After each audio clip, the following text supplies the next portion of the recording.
There's been quite a buzz about Jason, one of the main leads in the highly anticipated Grand Theft Auto 6. People are spinning theories left, right, and center, suggesting he might be an undercover cop, an agent, an ex-cop, or even someone with a military background. It's been the talk of the town ever since the first official trailer dropped. Now, I've got to warn you, what we're about to discuss might just spoil a bit of the GTA 6 storyline for you. But hey, if you've been keeping tabs on the GTA 6 grapevine, chances are you've already heard murmurs about these theories. Now, I gotta stress, folks, that as exciting as these speculations are, they're just that, speculations. Nothing set in stone. But here's the deal. There are some interesting things in Jason's outfit from certain glimpses in the trailers and Rockstar's promotional stuff that sort of fuel these speculations. They're like breadcrumbs teasing us about Jason's potential undercover identity. So today, I'm here to unravel these clues and take you through the evidence we've got so far. We'll start with the very first trailer of Grand Theft Auto 6. You know, the one that set the internet on fire? We'll dissect it bit by bit and get into the nitty-gritty of this theory that's got the GTA 6 community all hyped up. And it's not just about the trailers, folks. Oh no, there's a whole treasure trove of articles out there discussing findings made by fans, diving into details, and connecting dots. We're gonna sift through all that too. And hey, while we're at it, let's not forget about the actors. There's been some chatter about who might be stepping into the shoes of Jason in this game. So we'll toss that into the mix as well. There's plenty to unravel, and we're here to explore every nook and cranny of this speculation, piece by piece. So grab your favorite snack, get comfy, because we're about to embark on a journey through the GTA 6 speculations, theories, and rumors about Jason. Let's start off by jumping into this interesting Reddit post. I've seen some speculation that Jason is an undercover cop makes sense since we see first-person gameplay of a police raid.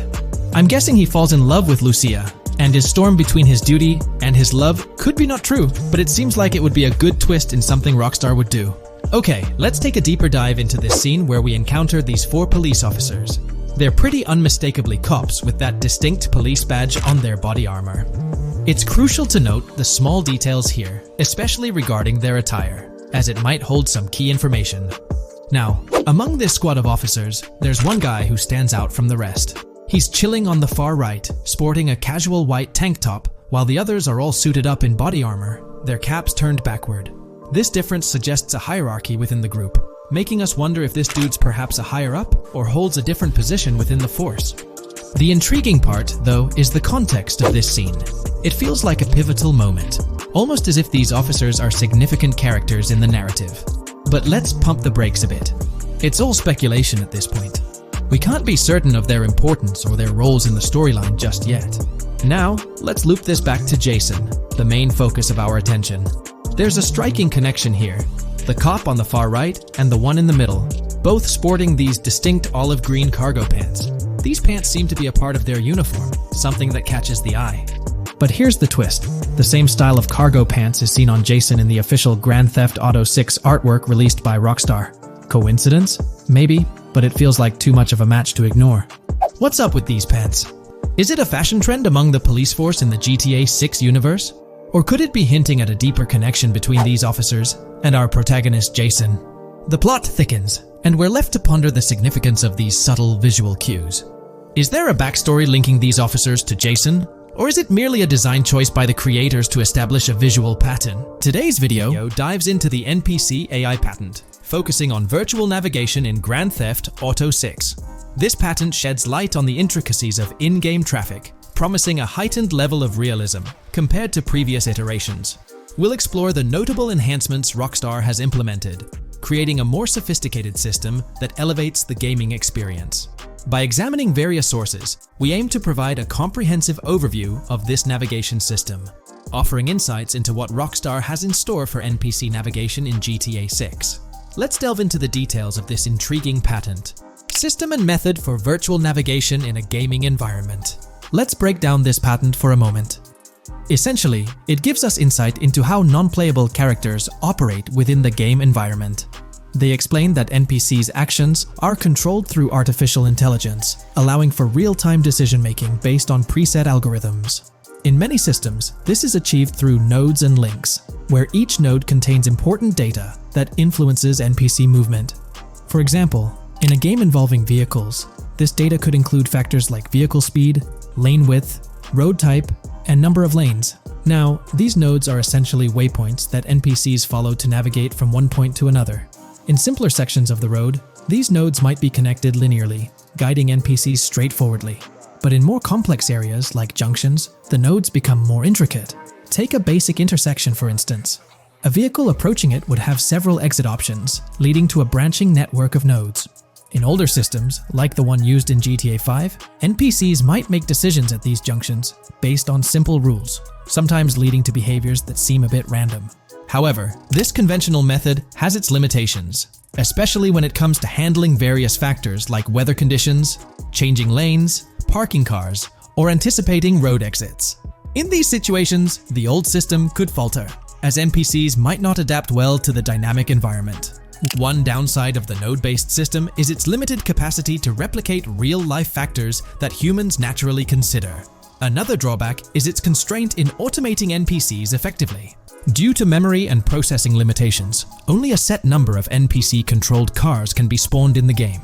Naturally, players crave a more immersive experience with a greater number of NPC-controlled cars on the road. Moreover, in conventional systems, NPCs often repeat the same actions, and some may even disappear as players get closer to them. Additionally, in GTA 5, the system relies on local traffic avoidance for NPCs to steer clear of collisions. This means that NPCs continuously scan their immediate surroundings each frame for any obstacles like vehicles, pedestrians, or objects. Using a front-facing polygon, they gather data about the road layout and calculate the optimal steering angle to dodge obstacles or stay on the road. It's worth noting that this process occurs independently for each frame, without any reference to previous frames.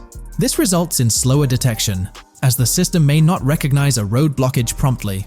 Instead, it interprets the obstruction as something to be avoided, without distinguishing it as a complete road blockage. Recognizing these limitations, Rockstar has engineered an NPC system that addresses these shortcomings of conventional systems. This advanced system efficiently manages NPC nodes and node graphs, yielding optimal outcomes while circumventing hardware and software constraints. NPCs in this system demonstrate heightened spatial awareness and adaptability, capable of altering routes based on real-time data from the environment. Moreover, this innovative system synergizes with the tagging mechanism discussed in earlier discussions. Through node analysis, the system identifies tags, such as indicating a road leads to a junction unsuitable for large vehicles. Consequently, large vehicles are deterred from entering. Furthermore, NPCs within this system consider various attributes of vehicle types, models, including speed restrictions, acceleration and braking capabilities, top speeds, cornering abilities, and vehicle size. NPCs will consider a plethora of data from their surroundings, leading to heightened situational awareness. Video games are populated by NPCs who are able to make real-time decisions based on their environment. Games use a specific system for NPCs to traverse the game world. However, this system is very limited, and thus the decisions NPCs can make are very limited as well. NPCs in vehicles only consider their close vicinity, but nothing else. Also, to avoid collisions, NPCs only consider the last generated frame and base their reaction on that. No prior frames are considered. Rockstar has invented a new system which aims to fix these issues and make NPCs more intelligent, and thus make the game world feel more realistic. NPCs can now consider factors like traffic, as well as account for changing lanes when parking cars, anticipating a road exit, weather conditions, and the like. There are more than a predetermined number of NPC-controlled cars in the game now for a realistic experience for the player. Vehicles can now plan accordingly in case there is any type of road blockage. This also applies to police cars being able to navigate their way through traffic during a chase. I'd like to highlight another breakdown of the patent, which dates back 3 years ago. Let's delve into it. Takeaway from yesterday's patent post. I've read over the patent post from yesterday, and I noticed a lot of people missed the most exciting information in it. I'll sum it up in non-technical language. It's essentially a method to improve vehicle AL when driving currently. When NPCs drive on the road, they can sense a few cars around them to determine crashes or other things to drive around. This is dumb AL, as it has very few factors to take into account, and requires a lot of computational resources. This is why vehicles despawn when far away to free up the CPU. Rockstar's patent describes a system that primarily will change this and give NPCs more situational awareness. They will essentially have an objective of navigating from one location to another. simplified, but is essential in making routines similar to RDR2, and be able to take into account other external factors. Coolest of all, NPCs will still exist when your game isn't rendering them in this implementation. Specific examples mentioned by Rockstar state they will be able to use weather conditions, traffic, and crashes to determine where to go. Some areas might be dangerous in the rain, they might avoid it. If an area has too much traffic, they will avoid it. Possibly destructible environmental areas could be reacted to. Similar to bridges in Just Cause, this point is speculation, however. Cars will also be able to take into account number of lanes and speed in their decisions. NPCs will be also able to take into account high-speed chases and be able to navigate if they themselves are speeding. There will also be other reactions that are mentioned specifically, such as changing lanes before a highway exit appears, and as Rockstar puts it, driving slower on residential-type roads, or having to perform certain maneuvers to avoid oncoming traffic on single-lane streets. The large part they also mention is this implementation uses a lot less processing power. The NPC schedules can be relayed by a central server. They could possibly use the console itself as well, and it doesn't require the same constant surrounding analysis. As previous Rockstar mentions, this will allow them to have denser traffic with the same resources. A large aim also seems to be realism. Rockstar's patent mentions realistic reactions to various factors as being the main intent. For example, NPCs will each have different driving ability levels based on the driver and the car. Essentially, each driver will have its own profile and have unique driving characteristics as well as skill level. Some might speed, others might not. Each vehicle will also affect the driving of these drivers. We're eagerly anticipating the debut of this new system in action in GTA 6. Share your thoughts in the comments section below. GTA 6 has been announced, and it's caused a whole bunch of rumors to swirl around. We've got a list of stuff that's actually confirmed for the game, so let's dive in. Now, the game isn't coming out anytime soon. Rockstar Games is still working hard on it. But thanks to some leaks, we've got some inside info on what to expect. We're talking vehicles, game physics, and the main characters, Lucia and Jason. Plus, we've got details on the map, the huge open world, activities, and all the weapons you can play with. There's also a bunch of cool stuff going on with NPC AI, RPG elements, and some new gameplay features. People are pretty hyped about all this, and they're chatting up a storm about what GTA 6 is going to be like. Now let's check out the vehicles in the game. The GTA forums did a solid job gathering this info, so shout out to them. So we've got confirmed vehicles like the Blista Compact, Ocelot Locust, and something that looks like a 90s Buick Skylark. By the way, I'm holding a monthly giveaway for a PlayStation 5. You just need to subscribe and you're entered. Now, back to the video. There are a bunch of other cars too, without official names, like a 90s Chevy Caprice, a 2016 present Chevy Malibu, a Chevy Sonic, and a 2018 to 2022 Honda Accord. Rockstar usually gives these cars funny names. Other rides include the Albany Primo, Benefactor Shafter LWB, something that's like a mix of Ford Explorer and Tahoe from the 90s or 2000s, a 2018 present Toyota RAV4, with Lexus NX vibes and a Mercedes grille, the Pegassi Tauros, a 1980s Jeep CJA Scrambler, a 5th Gen F150, a G20 conversion van, a Brute Camper, a Vapid Speedo, HY Mixer, Metro Mover, D-Class Sheriff SUV, Mobatsu Sanchez Livery, Nagasaki Street Blazer, a 1970s Ford Ranchero, a 1971 Buick Estate, an Albany Emperor, D-Class Turbo Sabre, Yoga Classic, the Contender, and Sadler. And don't forget the Slam Van Pickup, Bobcat XL, an updated Regina Alpha, Gauntlet Classic, Moonbeam Helion, Boxville Go Postal, an unknown Albany car that's based on a 1959-60 Cadillac, a Rebel, some Asian sedan, Ferrari or Feroci, Baller, Novak, Buffalo STX, Alpha and Feudo, a Benson, NF 890, Buffalo with no sports bumper, and the Stanier and Landstalker. With all these vehicles, GTA 6 is going to be quite the ride. Now let's talk about some gameplay clips making the rounds on social media. They give us a sneak peek at missions and what Rockstar is up to.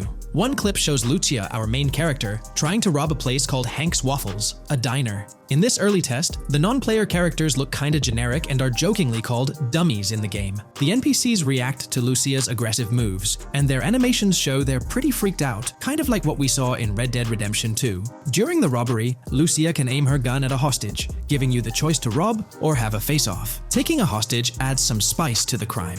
Jason, the other protagonist, is there too, and you can interact with both characters during the heist. Jason pushes Lucia to hurry up and make a clean getaway, hinting at a Bonnie and Clyde-style partnership, which lines up with earlier leaks about the game's story. People are even saying that Lucia and Jason look like Eva Mendes and Ryan Gosling from the Place Beyond the Pines movie, but we're not sure if the game's story will follow a similar path. Lucia and Jason look like they're in their late 20s. You can switch between them in the game using the controller's D-pad. When the cops show up, Lucia can threaten another hostage, and it leads to a face-off with the police outside. The outdoor area looks like it's inspired by northern Florida with all the greenery. While trying to escape, Lucia and Jason rack up 2 wanted stars, but instead of a shootout, they skillfully maneuver through parked cars and hijack a police cruiser. You can tell it's an early part of the game from the tutorial-like prompts, including one about the police getting smarter and remembering cars involved in crimes. The clip ends with Lucia driving off in the stolen police car, and Jason assures her they can shake the cops. But their getaway ends with an accidental crash at an old car wash. In the next mission, Jason and Lucia hit up a strip club called Jack of Hearts and run into Dre, who's chatting with another lady. Dre talks about his music dreams and hints at someone named Boopy.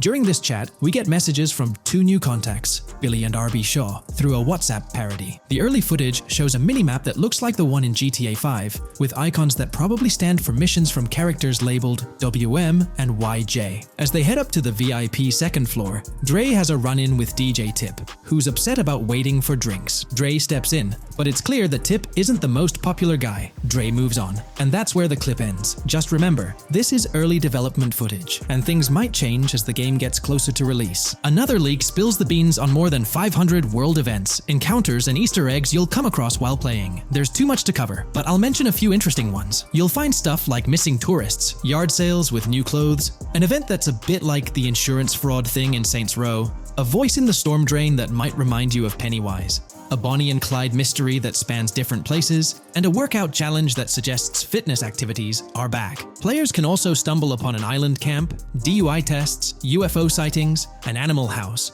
a swamp safari, and even the possibility of playing some crazy golf. There's a hint that the basketball court might be back too. Events like fishing, Satanist houses, backyard wrestling rings, and mansions with big cats offer a bunch of different experiences in the game world. Now, let's talk about the main locations in Grand Theft Auto 6. Ambrosia has Ambrosia Farms and the Tarmac. Bayside Copperhead, the Everglades or Grass Rivers, Fairyland, and Fairyland Forest offer different environments. The Keys region includes places like East Key, Low Key, and spots like a garage, gas station, and liquor store. Lake Okeechobee has a motel, prison, and racetrack, while Little Haiti, North Beach, and North Miami come with places like gas stations, hideouts, and liquor stores. Port Gellhorn offers a variety of spots to explore, like an abandoned building, basketball court, beach, bingo hall, bowling alley, car wash, fishing store, fruit stand, gas station, motel, pawn shop, police station, quick shop, raceway, soccer field, and trailer park. Red Hill has a forest, South Beach features a boardwalk, gym, hotel, Ocean Drive, and park. South Miami Sundown includes a beach and tarmac, and Vice Beach covers Vice City suburbs and Washington Beach. There are also other interesting places like an abandoned hotel, observatory, Fountain of Youth, homeless community, Malibu Club, Monument of Leonida, Redneck Yacht Club, Spaceship House, underwater research facility, and Dinosaur World. According to info from the GTA forums, Grand Theft Auto 6's open world is estimated to be at least 2.5 times the size of GTA 5 ES, giving players a massive world to explore. The game seems to take cues from the successful approach in Red Dead Redemption 2, promising a well-designed open world with intriguing mysteries. We've spotted some real-life Florida locations in GTA 6's development footage, like the Homestead Miami Speedway turned into the Port Gellhorn racetrack, and recognizable places such as Portofino Tower, Sombrero Key Light, Solar Amphitheater Bayfront Park, and Lone Depot Park. Even the 1000 Museum, a high-rise condo in Miami, is in the game, showing Rockstar's attention to detail. A metro map that's a match for Miami's real one suggests a deep immersion in the game world. The lush landscapes and greenery might hint at a move into Georgia,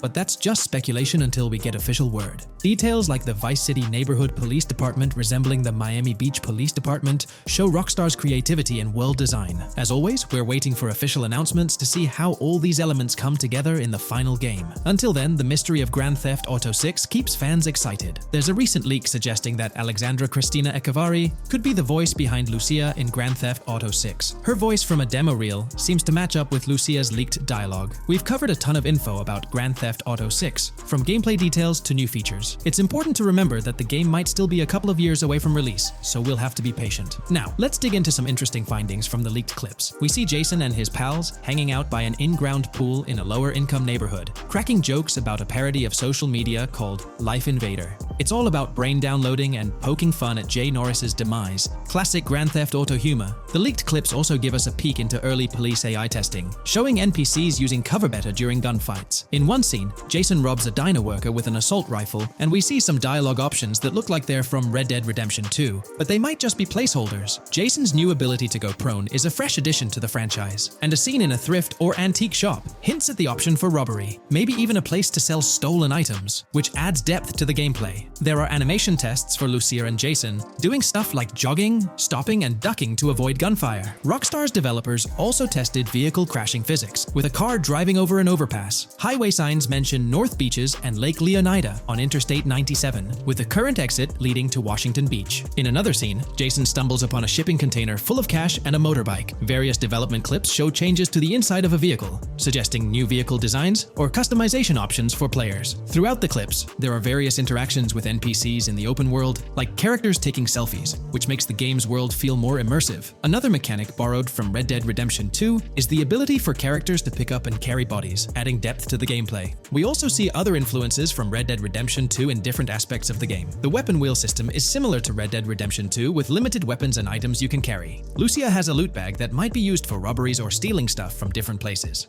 The inventory system lets players hang on to health kits and other items for temporary buffs, and Jason can pick up and drop weapons from his inventory. In one scene, Jason enters a gang member's territory and takes cover behind a truck, and we see unique animations for characters reacting to getting shot. There's a mention of a jetpack that was previously leaked by Tom Henderson, and it's inside the Jack of Hearts Club. The game includes parody logos for social media like Snapchat, Instagram, and Life Invader. Characters have different hairstyles, and there are realistic details, like Lucia's bra showing under her shirt, which adds to the game's realism. A new feature is the ability for players and NPCs to hold their guns sideways, which changes things up in combat. We also see Jason doing some fancy rifle tricks in the air, and another character in a parking lot shoots at him while holding his pistol sideways. The clips mention animations like overdose, which hints at unique actions or events in the game. There are hints of horses and horse riding mechanics, likely inspired by Red Dead Redemption 2. The open world is packed with places to explore, like motels, metro stations, restaurants, pawn shops, and supermarkets. Small details like being able to get a gumball from a quick shop machine add to the overall experience. The game adds RPG elements, like managing food, drinks, sweat, fatigue, and even taming animals, which gives players a deeper gameplay experience. There are references to mountain bike ramps and city bike rentals, promising fun cycling activities. The leaked clips talk about loads of weapons, from regular firearms like pistols, shotguns, and rifles,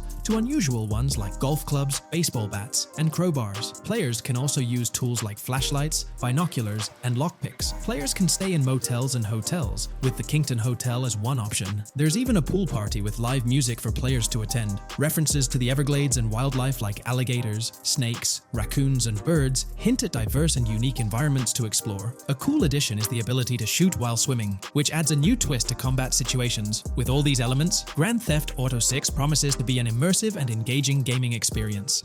Hey, big news for all you GTA fans out there. GTA 6 is shaking things up with some major changes in the series. We've got a ton of fascinating info about the game that you absolutely need to hear. Just a heads up, the details we've got are from leaked footage online, but unfortunately we can't provide any links or show it. Nevertheless, there's a bunch of exciting stuff to discuss, like new animals, AI enhancements, RPG elements, and more. Let's jump right in. Fact 1. Excitingly, the Malibu Club and Ocean View Hotel make a return in GTA 6. Events like Lost at Sea Island Camp and Lost Plane suggest potential island scenarios akin to Guarma from a previous installment. Fact 2. While exploring, players encounter a myriad of wildlife: alligators, bears, boars, dogs, snakes, raccoons, birds, frogs, bald cats, and rodents. Symbols marking plants and toxic waste are also scattered throughout the game. Fact 3. In the game, keep an eye out for the Scarface crime scene, possibly an Easter egg paying homage to Tony Montana. There's also a murder mystery named Missing Tourists. Additionally, spots designated for campers hint at the possibility of owning a camper van in the future. Fact 4. GTA 6 offers an array of side activities, from backyard wrestling and racing to UFO events and beach bonfires. Even seemingly small actions, like picking up cans from the ground, are significant. Jason and Lucia, the main characters, possess special abilities akin to those seen in GTA 5. By the way, I'm holding a monthly giveaway for a PlayStation 5. You just need to subscribe and you're entered. Now, back to the video. Fact 5. Jason and Lucia's safe house serves as a motel, a central hub for their activities. The game's world features various street gangs, each with its distinct vibe. Characters exhibit different personalities, including romantic, chaotic, cool, pragmatic chaotic, and pragmatic cool. Fact 6. Gameplay enhancements in GTA 6 introduce the option to use zip ties on NPCs for stealth mechanics, alongside the ability to carry bodies, enriching the depth of stealth elements. Fact 7. The gunplay in GTA 6 mirrors the mechanics seen in Red Dead Redemption 2 and Max Payne 3. It might be worth exploring those games before GTA 6's release if you haven't already. And activities? GTA 6 offers an abundance, from fishing and wild golf to basketball, football, and soccer. There are gyms for training, a yacht club, and even a racetrack. Fact 8. Prepare for a contemporary setting, post-GTA 5 events. The game meticulously recreates numerous Miami landmarks, such as a grand tennis court, a bustling football stadium, and a lively amphitheater. The map encompasses an airport and a functional tram system with an airport stop. And that's not all. The Florida Keys and a swampy region named Grass Rivers, reminiscent of the Everglades, are part of the game. Players can navigate swamp boats in this area. Fact 9. GTA 6 boasts a diverse arsenal, from melee options like golf clubs, pool cues, crowbars, and bats to a spectrum of firearms ranging from pistols to snipers and RPGs. The weapon selection is extensive. You can even personalize how your character handles weapons. Additionally, there's an assortment of throwable items like grenades, Molotovs, and yes, even golf balls. Fact 10. Get ready for some seriously upgraded NPC interactions. Now, you'll have choices such as threatening, robbing, shooting, or restraining them. Some missions will even involve gesture-based actions, taking a cue from Red Dead Redemption 2. Car damage has been ramped up for realism, and the interior detailing is insanely intricate, complete with functional dashboards. Fact 11. Weapons are undergoing a transformation in GTA 6, drawing inspiration from Red Dead Redemption 2. Instead of a sprawling weapon wheel, you'll have specific slots for small firearms, melee weapons, rifles, and shotguns. No more unlimited weapons, but you can drop and pick them up along the way. Fact 12. During development, there was a glimpse of Arthur Morgan's hat, although its inclusion in the final game remains uncertain. Players now have the option to surrender to the police during a heist, introducing a thrilling twist. Police response time has been revamped to feel more authentic, featuring a timer that varies based on the severity of the crime. Murder gets a quicker response than robbery. GTA 6 caps the maximum wanted level at 5 stars, and a 6-star level seems highly unlikely in the current gameplay. Fact 13. Let's focus on the characters. GTA 6 introduces us to two main protagonists, Jason, portrayed by Brian Zampella, and Lucia, played by Alexandra C. Echevarri, marking the franchise's first playable female character. You can seamlessly switch between them, and they also happen to be a couple, drawing inspiration from the legendary duo Bonnie and Clyde. Fact 14. Clothing in the game behaves in a remarkably realistic manner. You can accessorize with items like sunglasses, watches, wristbands, and hats, each with various wear styles. The attention to detail is impressive, with sweat, dirt, and wrinkles adding to the overall realism. Fact 15. Internally referred to as Project Americas, GTA 6 had a codename during its development, akin to GTA 5, Rush, and Red Dead Redemption 2, Bonnier. Originally, the plan was for a larger map encompassing North and South America, but Rockstar's approach changes scaled it down. Nonetheless, the game promises to deliver a memorable experience with its features and diverse locations. Fact 16. The game incorporates RPG elements like weight and muscle management, highlighted in the Spool Couple Workout Challenge. Leaked footage revealed Jason and Lucia's apartments. For instance, Jason's place includes a bathtub for in-game baths. Fact 17.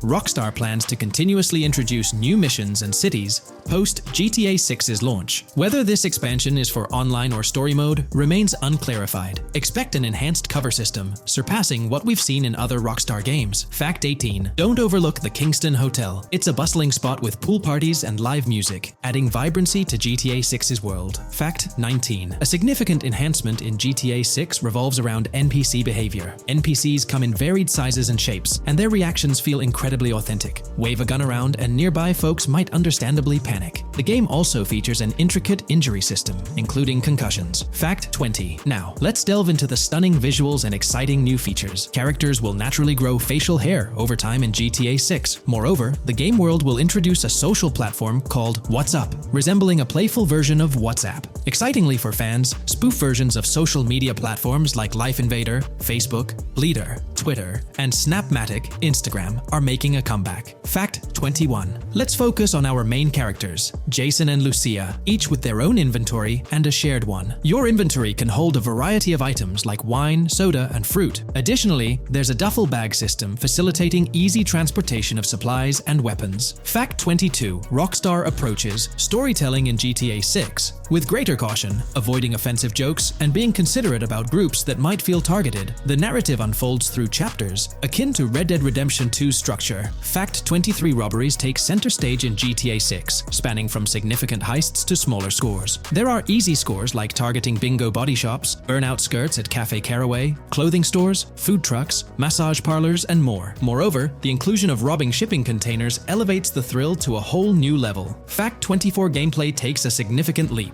For the first time in GTA, players can crouch and go prone, introducing tactical elements. RPG elements also come into play, hinting at hunger mechanics and animal interactions, expanding the game's depth. Fact 25. GTA 6's map officially surpasses the size of GTA 5. This time the spotlight is on Vice City, an area inspired by Miami and its surroundings, offering players a vast and diverse landscape. There's even a lake featured in one of the videos, hinting at a significant part of Florida being included in the game. Fact 26. Hold tight, the jetpack makes its return. Shooting from cars is also part of the thrill, adding an extra layer of excitement. And brace yourself. GTA 6 introduces 18 brand new vehicles to the franchise. Fact 27. In GTA 6, players will encounter various events, including random muggings and NPC-hosted yard sales. There are hints at riding events, which could potentially mean horse riding, possibly involving the Red Dead Redemption 2 team. Fact 28. Police AI has undergone significant improvements compared to the previous game. Instead of blindly rushing in, they exhibit more realistic and intelligent behavior. If you commit a crime and escape in a vehicle, cops will note down the specific vehicle and license plate, making evasion more challenging. Fact 29. Let's delve into the notable emphasis on indoor locations in GTA 6. There's a plethora of diverse interiors to explore. Motels, hotels, restaurants, pawn shops, supermarkets, fast food joints, gun stores, shooting ranges, and the Vice City metro station. Moreover, they've added functional elevators to enhance the immersive experience. Interestingly, there's a risk of players getting banned from stores, adding an intriguing dimension to the gameplay. Fact 30. New arsenal alert. The spear gun makes its debut, allowing players to shoot underwater spears at their targets. Moreover, there's an array of gear at your disposal, such as binoculars, cut-off tools, flashlights, immobilizer bypasses, slim jims, USB drives, tasers, zip ties, and auto dialers.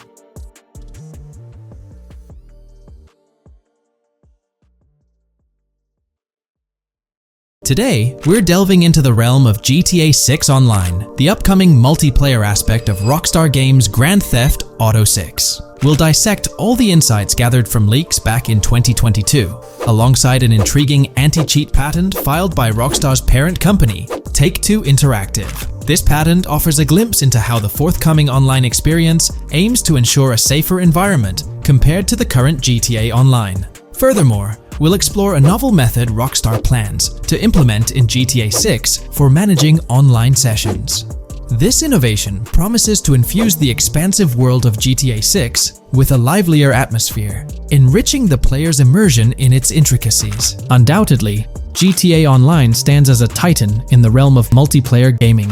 Its enduring popularity has significantly contributed to the ongoing success of GTA 5 over the past 11 years. This success owes much to Rockstar's astute strategy, crafting a robust core game with GTA 5 and then supplementing it with regular content updates for the online segment. By continually introducing new weapons, vehicles, and attire, Rockstar keeps players engaged and motivated to accumulate in-game currency. As we eagerly anticipate the official unveiling of GTA 6, players are hopeful that it will address prevalent issues plaguing the current iteration. Chief among these concerns is the rampant presence of modders and cheaters, whose actions not only disrupt gameplay, but also pose security risks by unlawfully accessing personal data. To tackle this issue, Rockstar has devised a fresh approach set to debut in GTA 6. This method aims to bolster the game's security measures. The patent responsible for this enhancement is titled Method and Apparatus for Preventing Cheating in a Video Game Environment by Providing Obfuscated Game Variables. Filed by Take-Two Interactive, Rockstar's parent company, In 2019, this patent outlines a system and method aimed at curbing cheating within video game environments. By disguising game variables in memory, the patent seeks to thwart attempts by players to monitor and manipulate values such as health, ammunition, and in-game currency for unfair advantages. Traditionally, developers combat such exploits by encrypting, coding, or obfuscating the location of these values, alongside implementing integrity checks to detect unauthorized modifications. However, these methods have drawbacks, as they often impact game performance and inadvertently expose variable locations to savvy attackers. Rockstar's innovation lies in masking the whereabouts of these variables, offering a more robust defense against cheating in GTA 6's online. I won't delve into the technical intricacies, but essentially, Rockstar employs a clever and seemingly straightforward technique to conceal these values. This makes it considerably tougher for attackers to pinpoint their locations. While the concept of masking values may seem straightforward, its effectiveness in bolstering stability and enhancing security for the future online segment is paramount.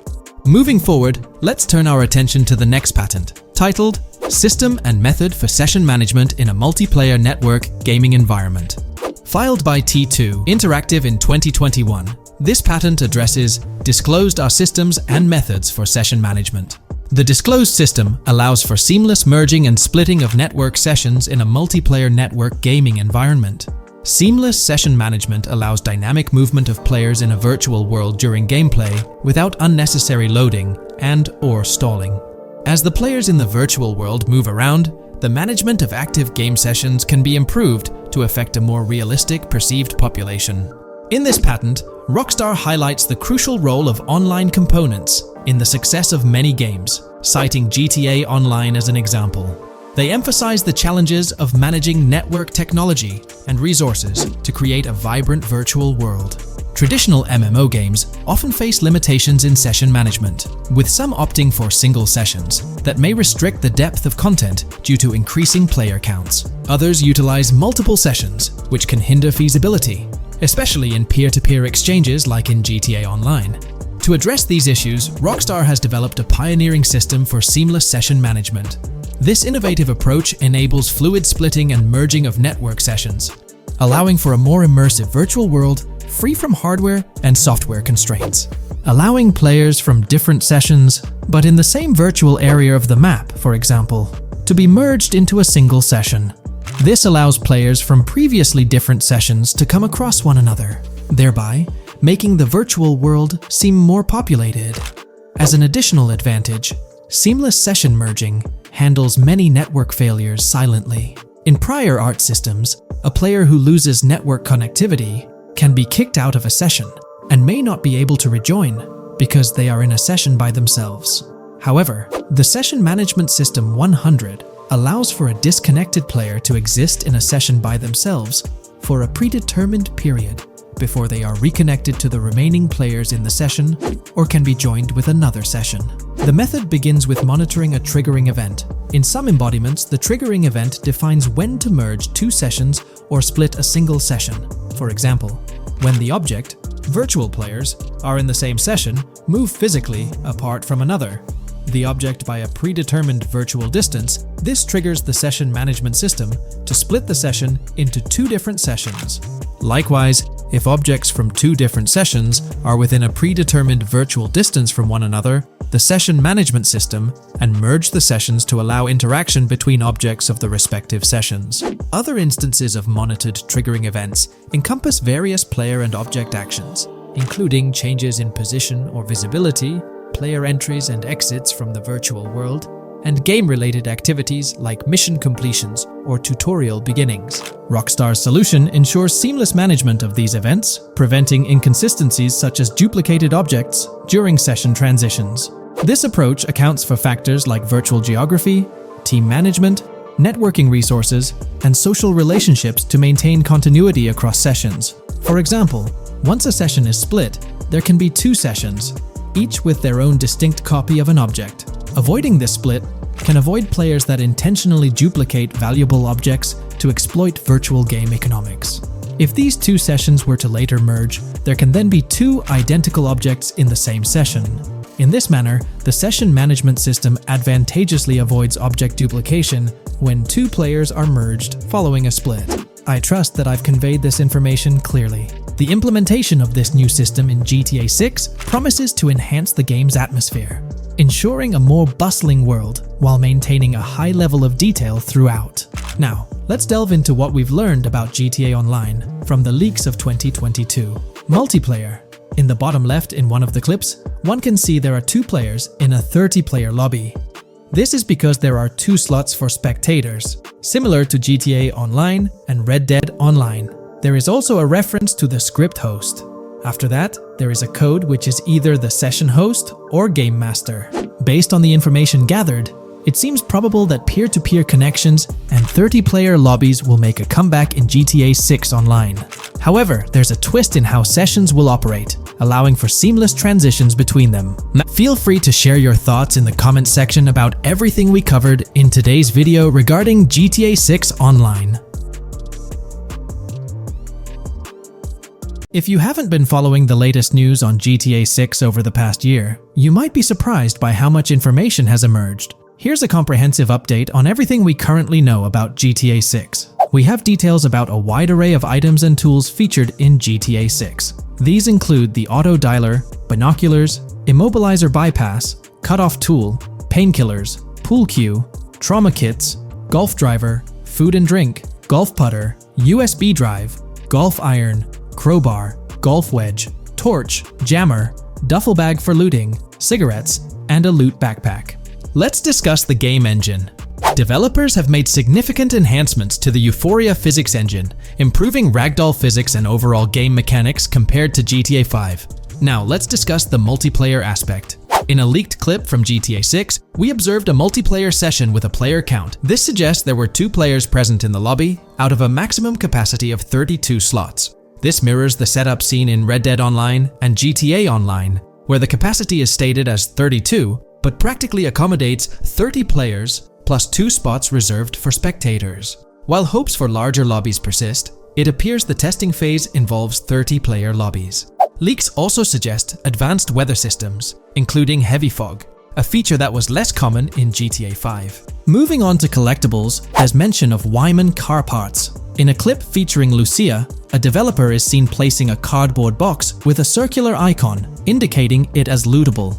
Debug text on this box identifies it as collectibles car parts, and Wyman car parts boxed generic used, suggesting players can collect car parts, possibly tied to a character named Wyman who shares a passion for classic cars with Jason. Regarding collectible hats, there's footage of Jason in an apartment where a developer interacts with a hat labeled as an ambient collectible hat, according to debug text. This hints at the inclusion of clothing items as ambient collectibles within the game. Additionally, a comprehensive list of all brands featured in the game is provided. While some brands may be integral to the story, many are included for realism and immersion. The list is displayed on screen for viewers to pause and inspect at their leisure. Similar to Red Dead Redemption 2, the weapon wheel in GTA 6 will be divided into 3 sections: weapons, equipment, and gear. Notably, players can dual-wield different weapons and access a quick item inventory displayed in the bottom left corner of the screen. While leaked recreations of the weapon wheels provide a glimpse, it's expected that the final version may evolve during the game's development. In a video snippet, an NPC is observed shooting at Jason, triggering a health tip to appear on the left side of the screen when Jason's health decreases. Additionally, the game will feature lighting and skybox systems, similar to those in Red Dead Redemption 2. Promising improvements such as volumetric clouds and better lighting effects. Speaking of criminal activities, noteworthy events include the Hank's Waffles heist, where Jason and Lucia pull off a daring robbery. Other clips suggest Jason possesses an ability to perceive through walls. Additionally, there are events focused on searching vehicle trunks, which may yield valuable items or nothing at all. Lastly, delivery and pickup warehouse events are mentioned for Port Gellhorn, though specific details are still unclear. When it comes to accessible buildings, GTA 6 offers a wide range, including the Malibu Club, a pawn shop, Jack of Hearts Club, supermarkets, bars, restaurants, apartments, and laundromats, all enriching the immersive experience. Players will also have the ability to command the other character during a robbery. In leaked footage, a prompt advises players to either check in with Jason or hold for more options, indicating the potential to issue commands to your partner during a heist. This feature aims to streamline gameplay, enabling effective control of both characters simultaneously. Unlocking doors and gates is also demonstrated, as shown in a video featuring Jason in the San San area. Debug text indicates locked door panels, suggesting the necessity to unlock specific entry points. In addition, a new police system called Time Until Cops Dispatch has been implemented. Now, when you commit a crime, the police won't immediately arrive. Instead, you'll have a brief window to evade capture before law enforcement begins to converge on your location. Security cameras play a role in surveillance, but their function differs from GTA Online. Instead of instant detection, there's a detection meter similar to games like Payday 2 or 3. As the meter fills up, you must break line of sight within a certain time frame to avoid detection. Players also have the ability to restrain NPCs using zip ties, as seen in leaked footage. This feature enhances the realism of robberies, offering greater control over the situation. Additionally, players can loot vehicles, as briefly shown in the Hank's Waffles video. A button prompt to examine SUV suggests the ability to inspect random vehicles and potentially steal valuables from them. A while back, a significant leak revealed a plethora of potential world encounters, random events that occur as you navigate the game world. I've displayed these on your screen, and while I won't go through each one, you'll notice they're quite fascinating. From parking disputes to donut burnouts, protests, and even someone getting a concussion, these events add depth and realism to the world of Vice City. It's exciting to imagine strolling through such a dynamic environment where something is always happening. Take a moment to review them if you like. They're quite impressive. Moving forward, the community has endeavored to construct a map of GTA 6 based on coordinates and locations gleaned from leaks. This preliminary map outlines Vice City situated at the bottom right. The top section of the map remains somewhat enigmatic for now. Nonetheless, this initial map looks incredibly promising, and the excitement for exploring its intricacies is palpable. For the setting, we know about 3 different gangs in Vice City: San San, a Haitian gang, the Guardia Brothers, and the far-right militia. These details create an exciting anticipation for what to expect in GTA 6. Now, let's delve into the variety of confirmed wildlife in the game. Players can expect encounters with snakes, seagulls, skunks, raccoons, alligators, wading birds, squirrels, southern leopard frogs, crayfish, lizards, skunk apes, pigeons, opossums, and even whales. While these are the animals confirmed so far, we anticipate discovering more upon the game's release. These are the species we're aware of at present. Fences in GTA 6 are not just physical barriers to jump over or drive through. They are individuals involved in illegal transactions within the game. Acting as middlemen, these characters buy illegal items from players to resell them to others. Now, let's explore the AI witness system and police recognition feature, which are notably significant. In the Hank's Waffles robbery video, beneath the wanted level stars, there's a mention of full description, suggesting that witnesses can provide detailed information about you. This implies that once identified, the police will recognize you. When Lucia enters a police vehicle, there's initially no vehicle description, but this quickly changes to a full vehicle description. This indicates that law enforcement will possess detailed information about your vehicle. Moreover, the text warns that any vehicle seen entering will be noted by the authorities. This suggests that even after losing a wanted level, if spotted again in the same vehicle, the police will pursue and apprehend you. During the robbery scene, Jason attempts to prevent customers with yellow icons above their heads from calling the cops or fleeing. Additionally, a female NPC inside the diner exhibits similar behavior, with her icon flickering as Lucia leaves, turning red when surrounded by cops, and then fleeing upon spotting Lucia. These advanced NPC systems indicate a more sophisticated interaction model. Regarding item sharing, Jason and Lucia appear to be able to share items between them. For instance, in one clip, Jason steals items from containers, keeping some for himself while sharing others. Regarding sound design, it's no surprise that GTA 6 will feature more realistic soundscapes. Weapon sounds are crisper and more authentic, with increased volume for a more immersive experience. The impact of bodies hitting the floor will have a deeper thud, creating a more visceral effect. Police sirens will reverberate off buildings and environmental elements more realistically. while the sound of items will vary depending on the surroundings. For instance, if you're in a shipping container, sounds will echo more, adding depth to the auditory experience. Overall, these sound enhancements aim to emulate real-life scenarios more accurately, contributing to the game's realism. Moving on, we have an extensive list of every confirmed vehicle slated to appear in GTA 6, sourced from both the game files and leaks. I covered these in detail in a previous video, so I won't repeat them here. However, I've provided them on your screen for your reference. If you're interested in exploring the full list yourself, you can find them on page 30 of the document. The game features improved vehicle damage and handling, as seen in clips where crashes result in realistic effects, like splitting front fenders and bending car hoods. Furthermore, car interiors now include a functional GPS and waypoint system, enhancing immersion, especially in first-person driving. Players also have the option to enter a car from the passenger seat, adding a touch of realism to gameplay. These details highlight GTA 6's commitment to intricate design elements, evident in its meticulous attention to detail throughout the game.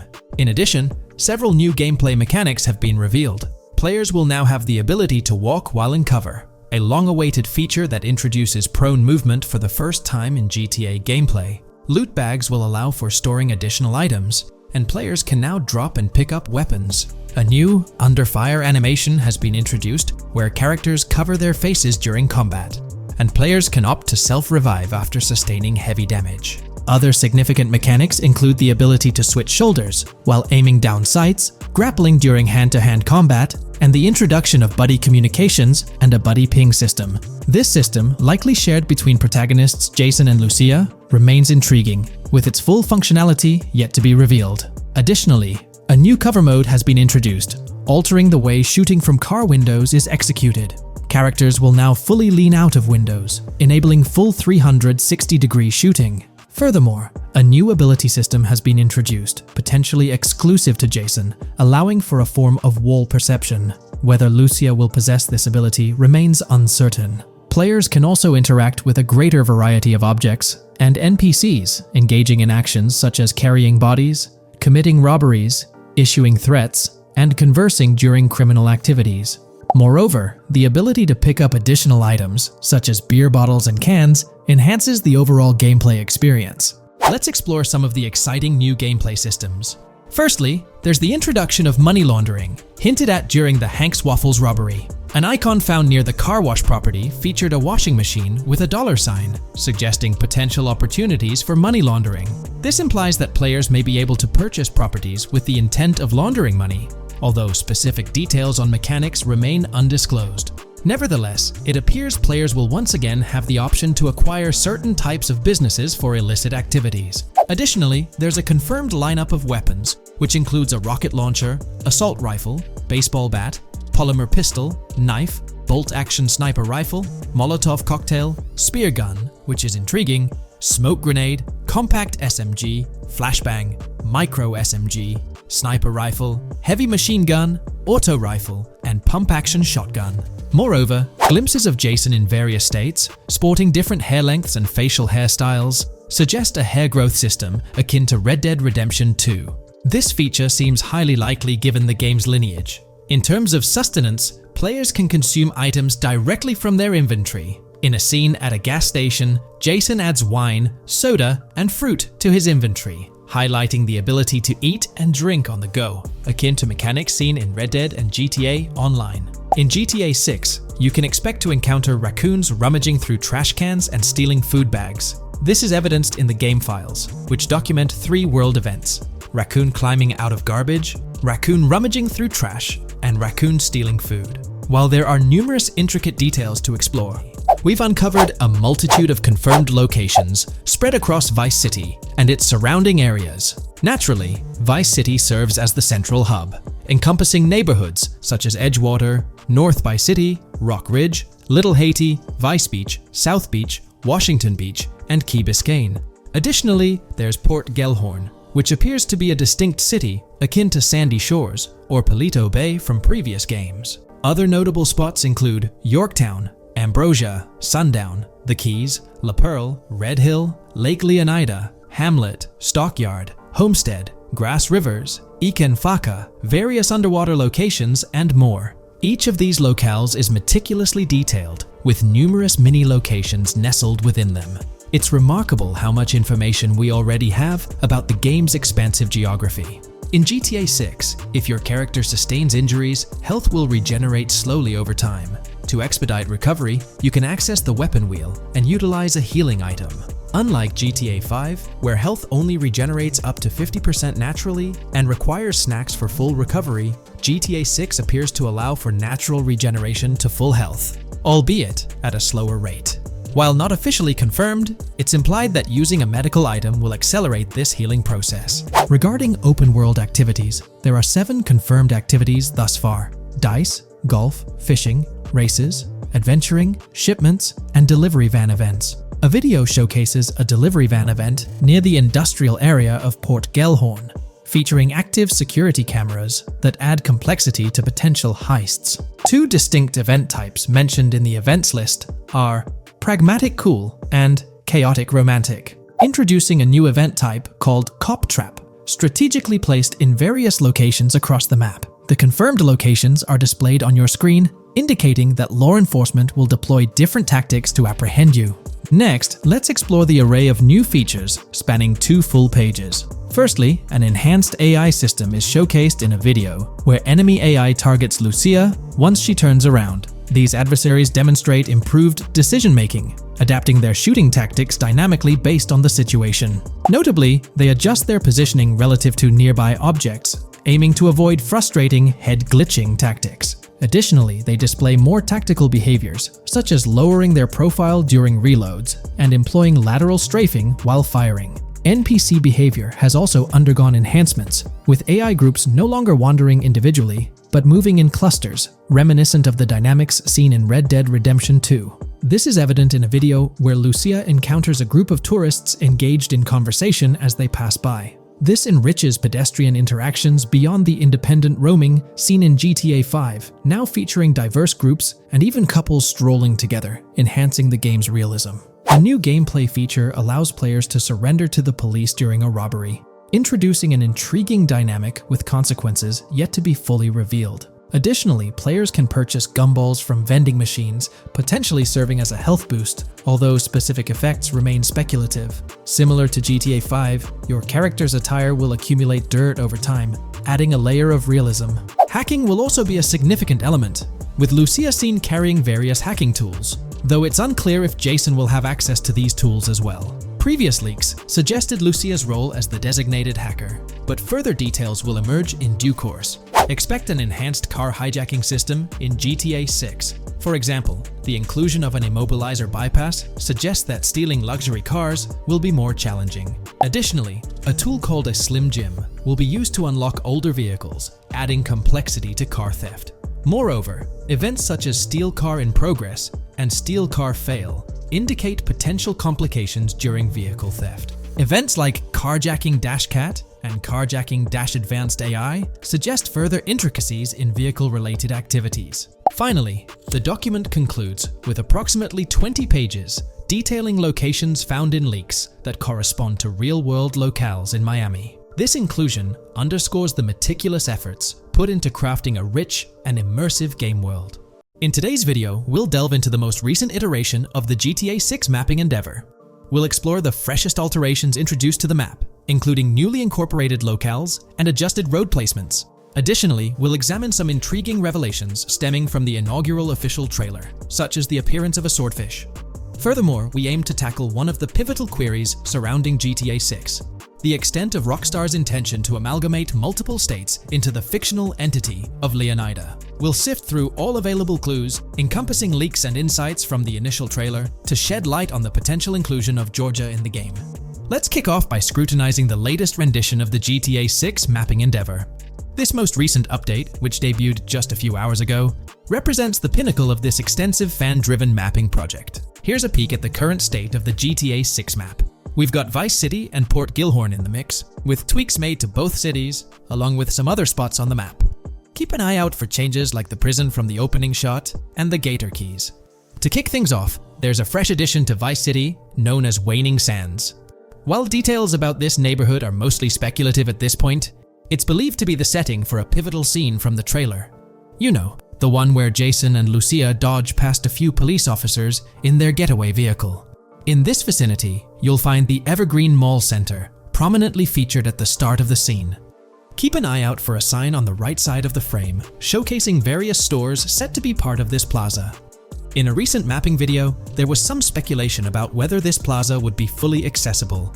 While only part of the name MLE is visible at the top of the sign, it seems the mapping community is also leaning towards it being called Evergreen MLE. However, the exact location of the MLE within the plaza is still up for speculation. Notice how the buildings on the map are marked in red? Well, there are a few other speculative additions to Waning Sands. These include a gas station, Sailbolt K condos, and Cricket Club condos. Here's what we're using as a reference. You can catch a glimpse of the gas station roof along with other nearby buildings. In a previous video, we floated the idea that this could be Topgolf in Dalal, Florida. However, it seems unlikely now since the placement doesn't quite line up. But hey, let's hold off judgment until we know more. Now, let's talk about some updates in the positioning of various elements. The placement of several buildings, basements, speculative roads, metro, rail, crosstown, downtown, and Brickell has been tweaked. We're using yellow and purple lines to show the speculative metro and railway in Vice City. The metro system has seen some significant enhancements, especially in its connectivity to Vice City International Airport and the area between Crosstown and Brickell. The buildings in this vicinity have also been reorganized to more closely resemble their real-life counterparts. Speculative roads and highways have been adjusted to better fit the new placements. We've also made slight adjustments to the rotation of the prison from the opening scene with Luke to align with new evidence. Additionally, we've fine-tuned the positions of some trailer markers in the stockyard area, such as those for the car meet in Windwood and the bikers in Little Haiti. In terms of location changes, leaf links from the previous map version has been moved to Virginia Key, meaning earlier speculations regarding leaf links are no longer applicable. Furthermore, based on new radar map evidence, the shape of Picnic Island has been altered. Heading down south, you'll notice that Hamlet is no longer labeled as such. Instead, it's reverted to its real-life name, Homestead. This change suggests that Hamlet might be situated elsewhere in the game.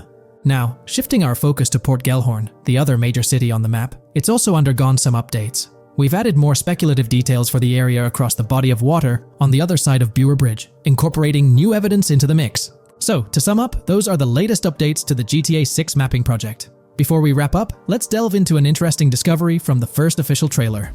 I'm not into fishing, but I noticed this in the trailer, and my first thought was a swordfish, but I could be wrong. Is anyone who knows more about fishing able to confirm? Let me know what you all think this is. Well, that's quite an intriguing find. Personally, it seems like a house decoration to me, but I'm eager to hear your thoughts in the comments below. In the next part of this video, we'll tackle the question about Georgia. On display in the leaks and backed up by inside journalists, the game will feature a plethora of locations that focus on Miami and the surrounding areas. The two main locations of the game are Vice City, based on Miami, and Port Gellhorn, which lifts direct locations from Panama City. As well as this, it seems Rockstar have brought down and featured locations from Georgia, including a prison and mountain ranges not present in real-world Florida. I'm curious, do you think Georgia will make an appearance in GTA 6? Let's examine the evidence we have so far. There have been some recent findings, so let's kick off by checking out this Reddit post. Georgia evidence. In the leaks, there's a mention of canyon etchings, along with the other ambient events, which I thought couldn't be in or based in Florida. The nearest canyon to Florida is Providence Canyon State Park in Georgia, and is only 2.5 hours away from Florida. This also may explain Red Hill Forest and the testing of scree hills in the leaks. There's also a couple mountains or large hills seen in the trailer. The first looks more like a large hill in North Florida, probably for hill climbing, but the second one at the end of the trailer looks like a Georgia mountain, like the ones seen in the leaks. First off, this individual is discussing a clip from the leaks, where a developer is seen firing an assault rifle at a vehicle while Lucia is in the background. They've noted several ramps in the clip, suggesting developers use them to test vehicles on different slopes. The clip also shows various types of ramps listed, including MTB ramps, hill climb, mud drag, scree hill, mud drag string, and crash tests, as well as MX tracks. The speculation is that Rockstar might have been testing the scree hill due to its resemblance to locations in Georgia. Additionally, two shots from the trailer show hills, one at the 59-second mark where someone jumps on a table, causing it to break, revealing multiple cars ascending a steep hill in the background, and another in the final shot, where Lucia kicks down the door to a convenience store, showing another hill or mountain through the window. Let's delve into the comments and see what the community thinks about these hills. Are there similar hills in Florida?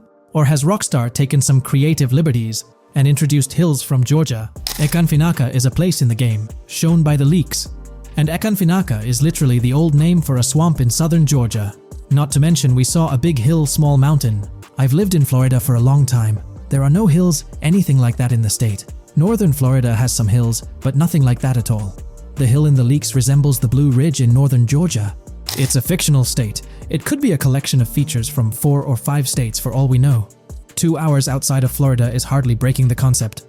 I'd imagine much of the urban landscape will be much like Florida, with the outskirts being closer to Caribbean, or as you said, Georgia. There's a separate post talking about these mountains in GTA 6. We know GTA 6 is being based in Florida, a relatively flat state, so it'd be obvious to think that the game will stay true to its setting. However, one interesting thing I found in the diner robbery footage from the leaks is that a huge mountain can be seen in the far distance, particularly around the part where Lucia starts approaching the police car from the passenger side.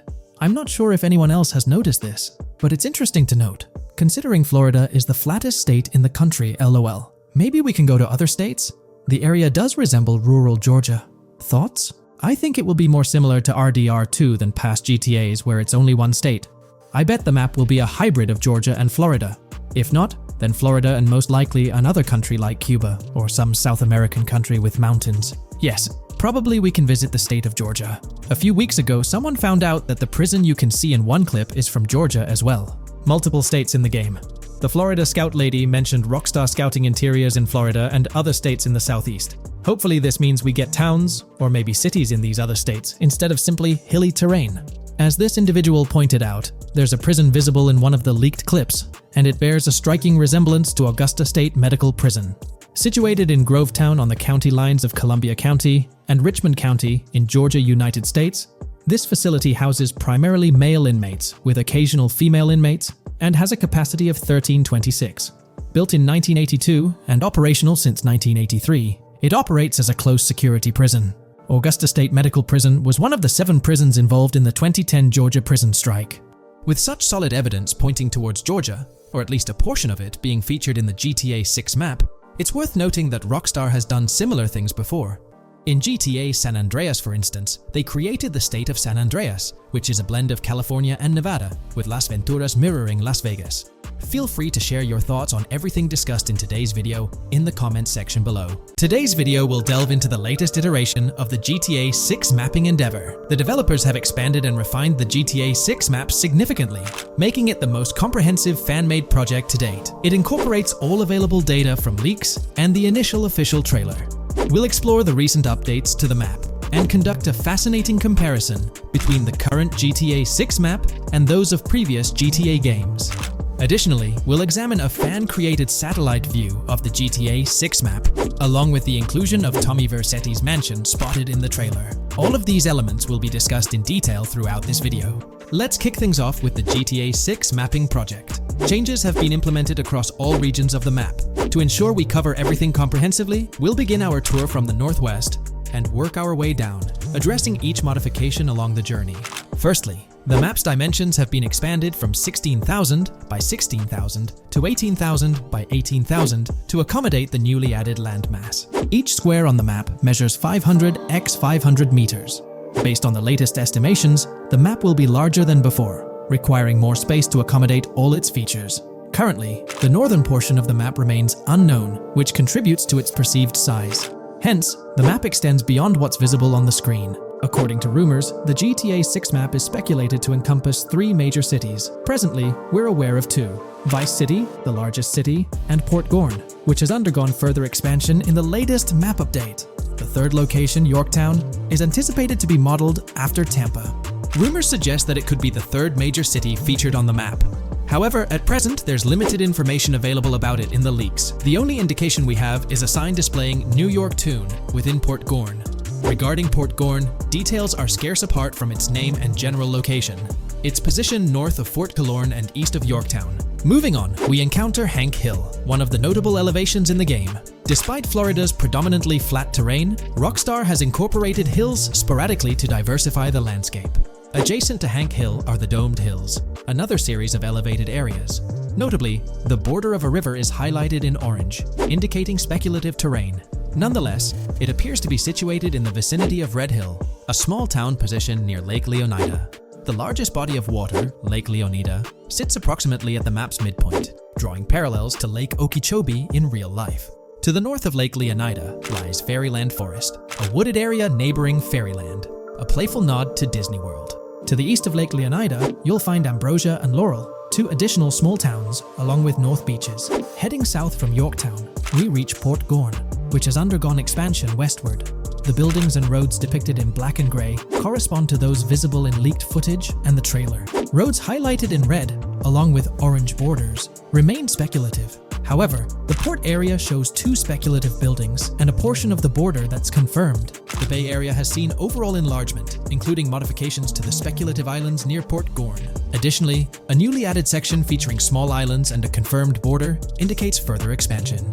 With these developments, Port Gorn's size may rival that of Vice City. It might not match Vice City's scale, but it could rival, if not surpass, GTA 5's Los Santos, which is remarkable, considering it's our second city on the map. Additionally, the confirmed borders of Port Goro have been adjusted based on new evidence. The remaining areas in Port Goro largely remain unchanged. We still have Han Waffles Diner, surrounded by its buildings and structures, along with Port Gorn Motel, Gorn Bluff, the Pawn Shop, Port Gorn Raceway, Port Gorn Airfield, and the United State Prison. Belleville and Econfina remain situated near Vice City. Now, focusing on Vice City itself, much of it retains its layout from the previous map update.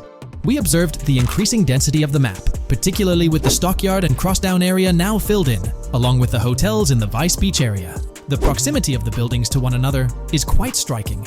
Additionally, the buildings on Pelican Harbor Island remain consistent with the previous update. However, there's been a recent discovery. I'd appreciate your thoughts on this matter in the comments below, as it could potentially be significant if confirmed. According to this viewer, they claim to have identified Tommy Vercetti's mansion in the trailer. They're referring to this specific mansion situated on the middle island, directly behind the enormous yacht. It bears a striking resemblance to his iconic abode, raising the possibility that it could indeed be the one. However, it's challenging to make a definitive judgment, since it's nighttime in the footage. It could simply resemble it, but it's difficult to confirm. Nevertheless, it would be fantastic if it indeed makes a return in the game. The recent update brought significant changes to Vice City, particularly with the Vice City port. This is where the scene featuring the bolt shot from the trailer takes place.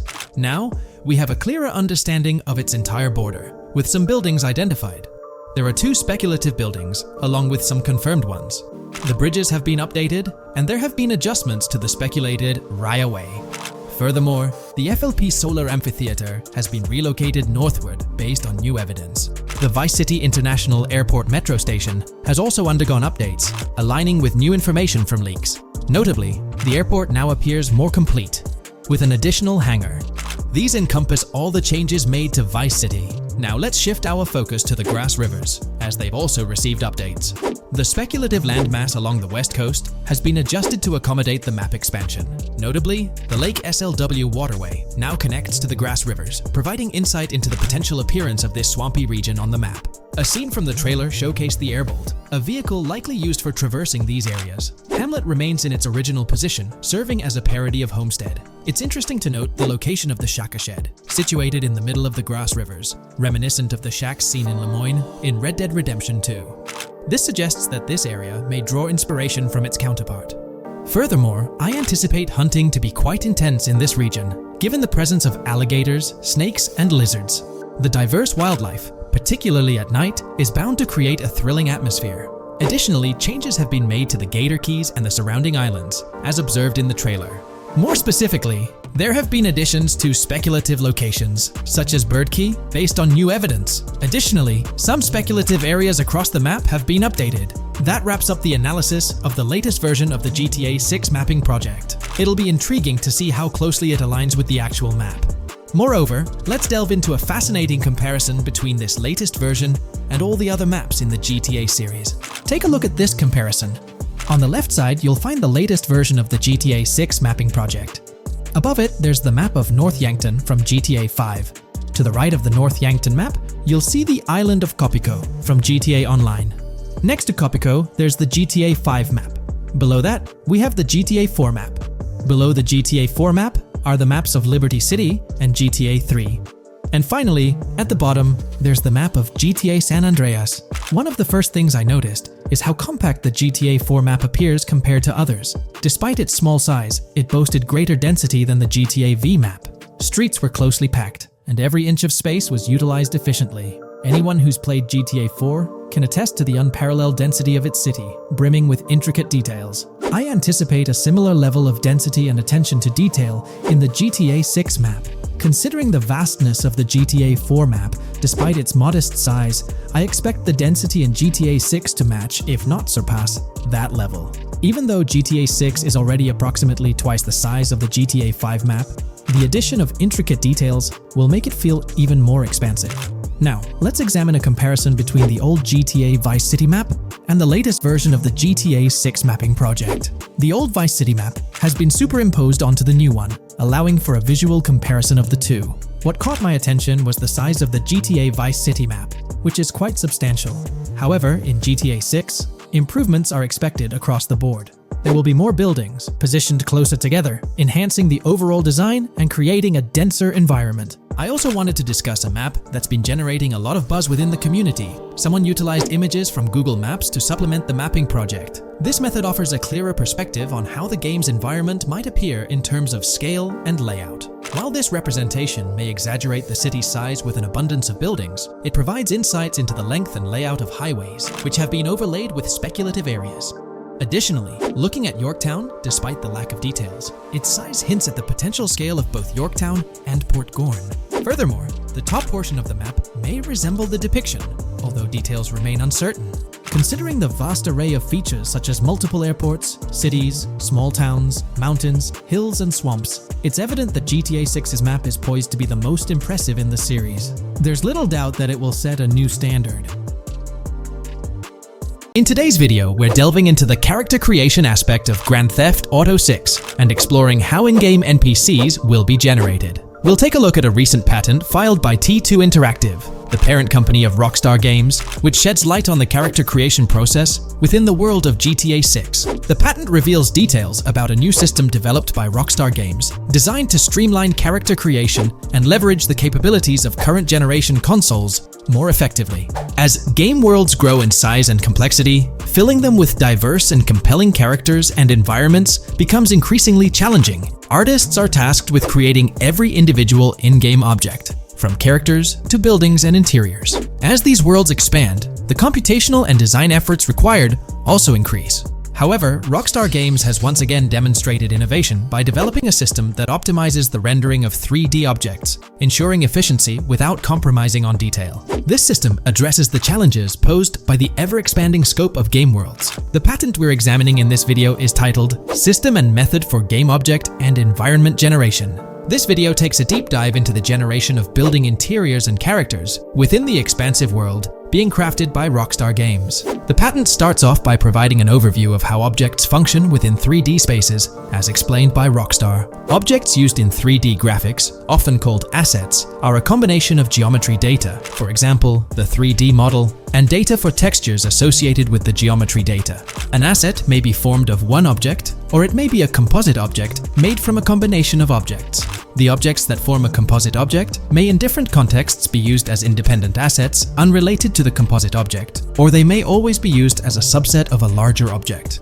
They've provided an intro to how 3D objects function in games, aiming to help us grasp the workings of their latest invention.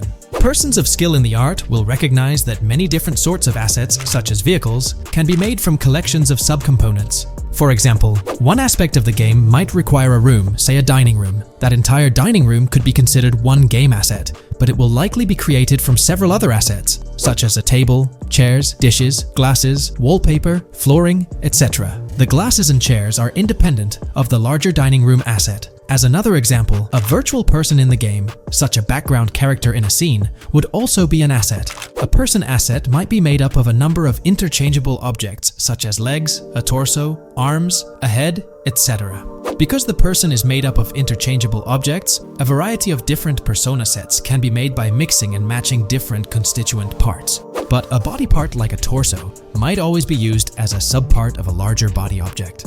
Prior art systems generally include libraries of game assets. The systems and methods of the present disclosure add a metadata layer to these game asset systems and provide modified development and game architectures to take advantage of the new metadata layer.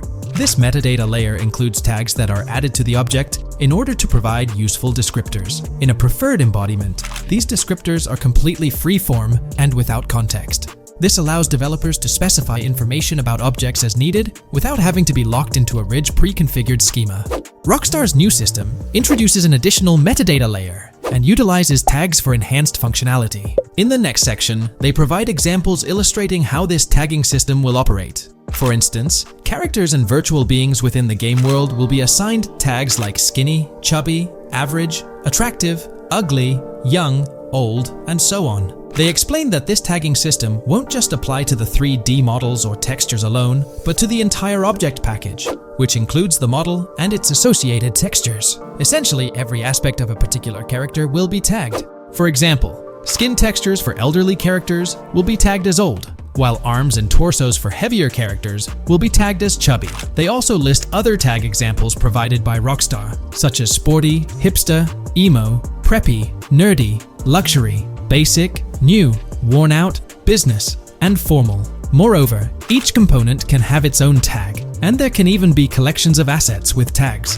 Furthermore, they explain that all these assets can be stored on servers for easy developer access via an application programming interface (API). Additionally, these assets can be stored in various formats like XML, limited text, binary encoding, relational databases, and others, depending on the developer's proficiency. The systems and methods of the present disclosure further advantageously use the metadata via a rule set layer that uses the metadata to increase the speed and efficiency of game rendering, world or scene creation, game script execution, and rendering fidelity. In particular, the rule set allows designers to add context to the tags and to control their use by setting rules for the asset usage and the asset's interaction with the game and other objects. These rules are unrestricted and can be used to provide a wide variety of different capabilities and restrictions for objects. Let's take a look at how these tags will be put into action. For instance, if a jacket object is created, a tag like additional top garment can be assigned to it. Then, during gameplay, certain rules might search for this specific tag to identify objects like jackets. Furthermore, in a cold setting, the character's health stat may decrease at a slower rate because the character stays warm with the additional top garment. Moreover, the additional top garment tag could enhance rendering efficiency. For instance, if a character wears a shirt underneath a jacket, the shirt occupies memory space. Since the shirt is mostly covered by the jacket, Rockstar plans to replace the full shirt with a smaller texture, only containing the visible parts under the jacket, thus conserving memory. The combination of tags and the rule set can also be used advantageously for procedural generation of game objects and environments. For example, a game scene could be created in a game script by calling assets based on tags, rather than calling the assets explicitly. For example, if the game scene called for virtual characters in a movie theater, the game designer could simply specify a need for predetermined X number of characters with casual dress. If the designer wanted a sci-fi movie playing at the theater, it might also call for a higher percentage than normal of characters tagged nerdy. The metadata rule set interface would interpret these general instructions at game runtime to randomly generate virtual characters fulfilling those needs. Additionally, this system offers increased efficiency. For instance, the entire character object doesn't need to be packaged before streaming to the GPU for processing. Instead, they can be generated directly on the GPU using existing model and texture assets. Of course, Rockstar aims to utilize as many preloaded GPU textures as possible, while maintaining a realistic variety in the scene.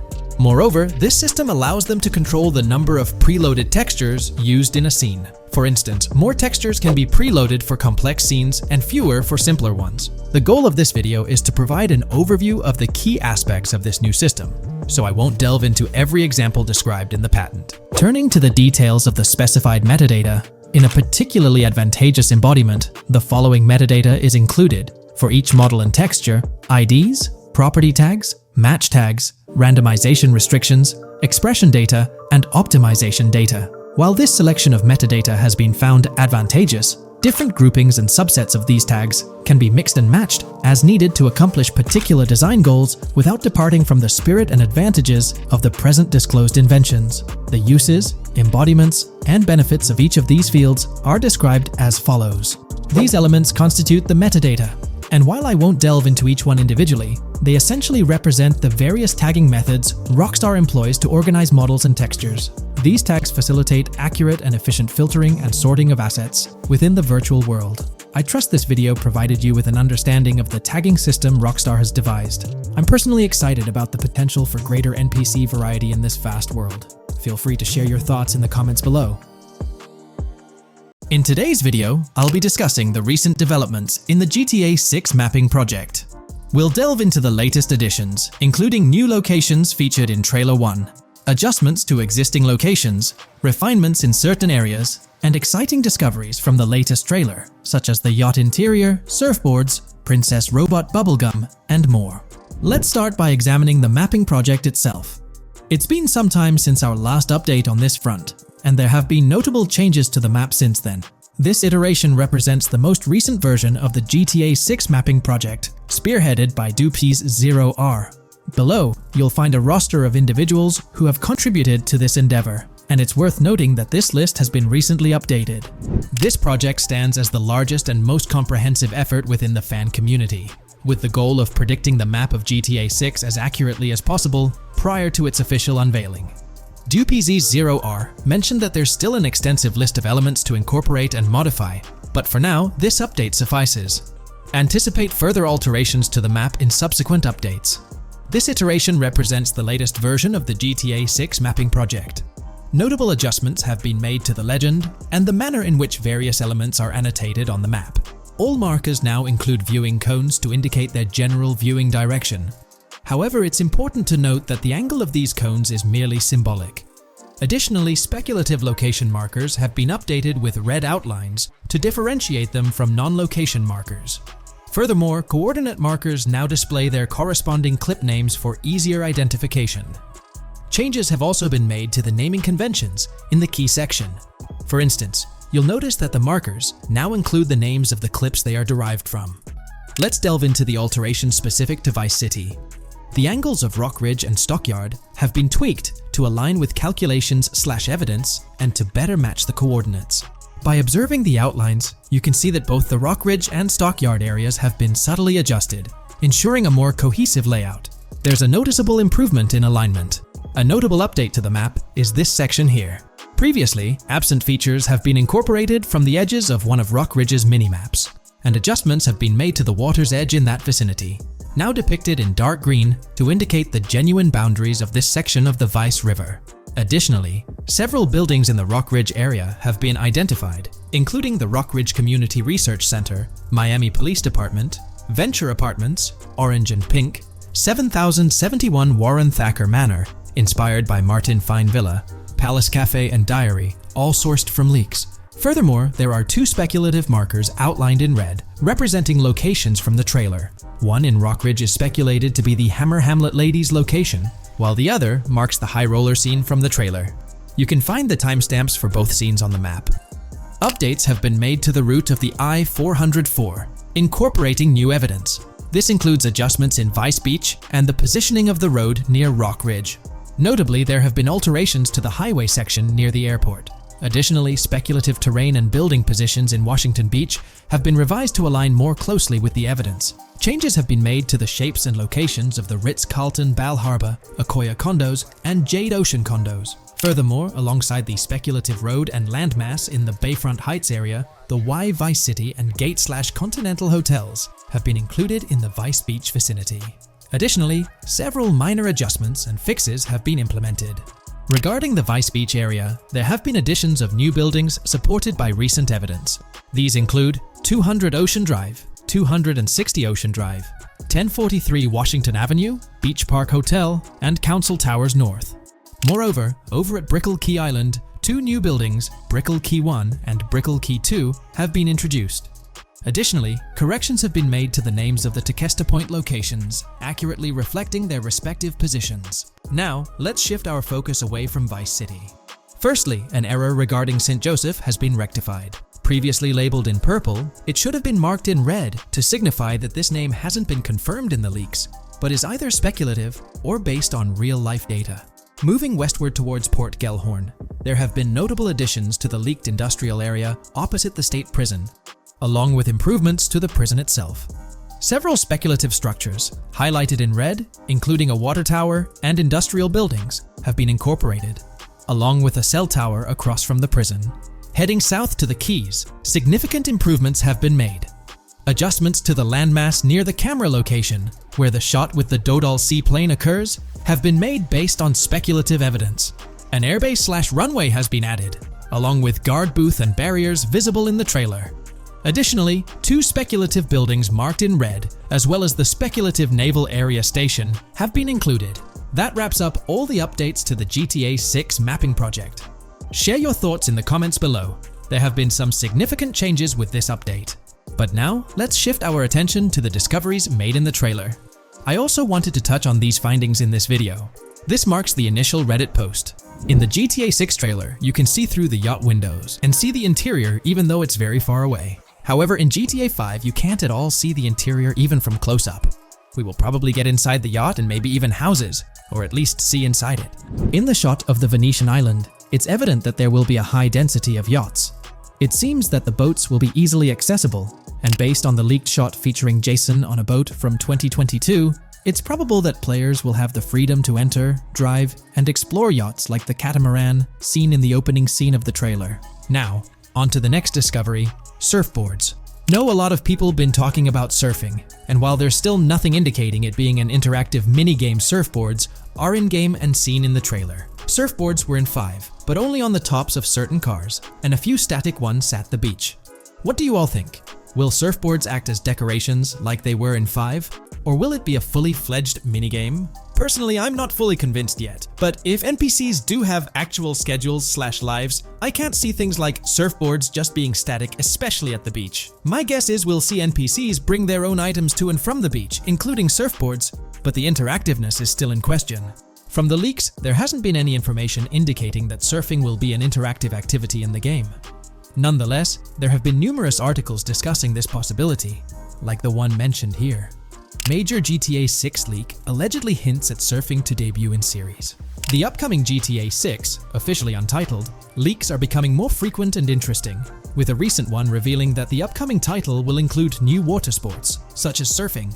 According to a report by the Dexerto gaming website, a leaker named Alix Venturas revealed on Twitter that Rockstar Games plans to improve the water physics in Grand Theft Auto 6 and will introduce several water-based activities. While the gaming studio has not officially commented on the leak, players are convinced, given that Grand Theft Auto 6 will almost certainly feature Vice City, a fictional version of Miami, Florida, known for its beaches and water activities.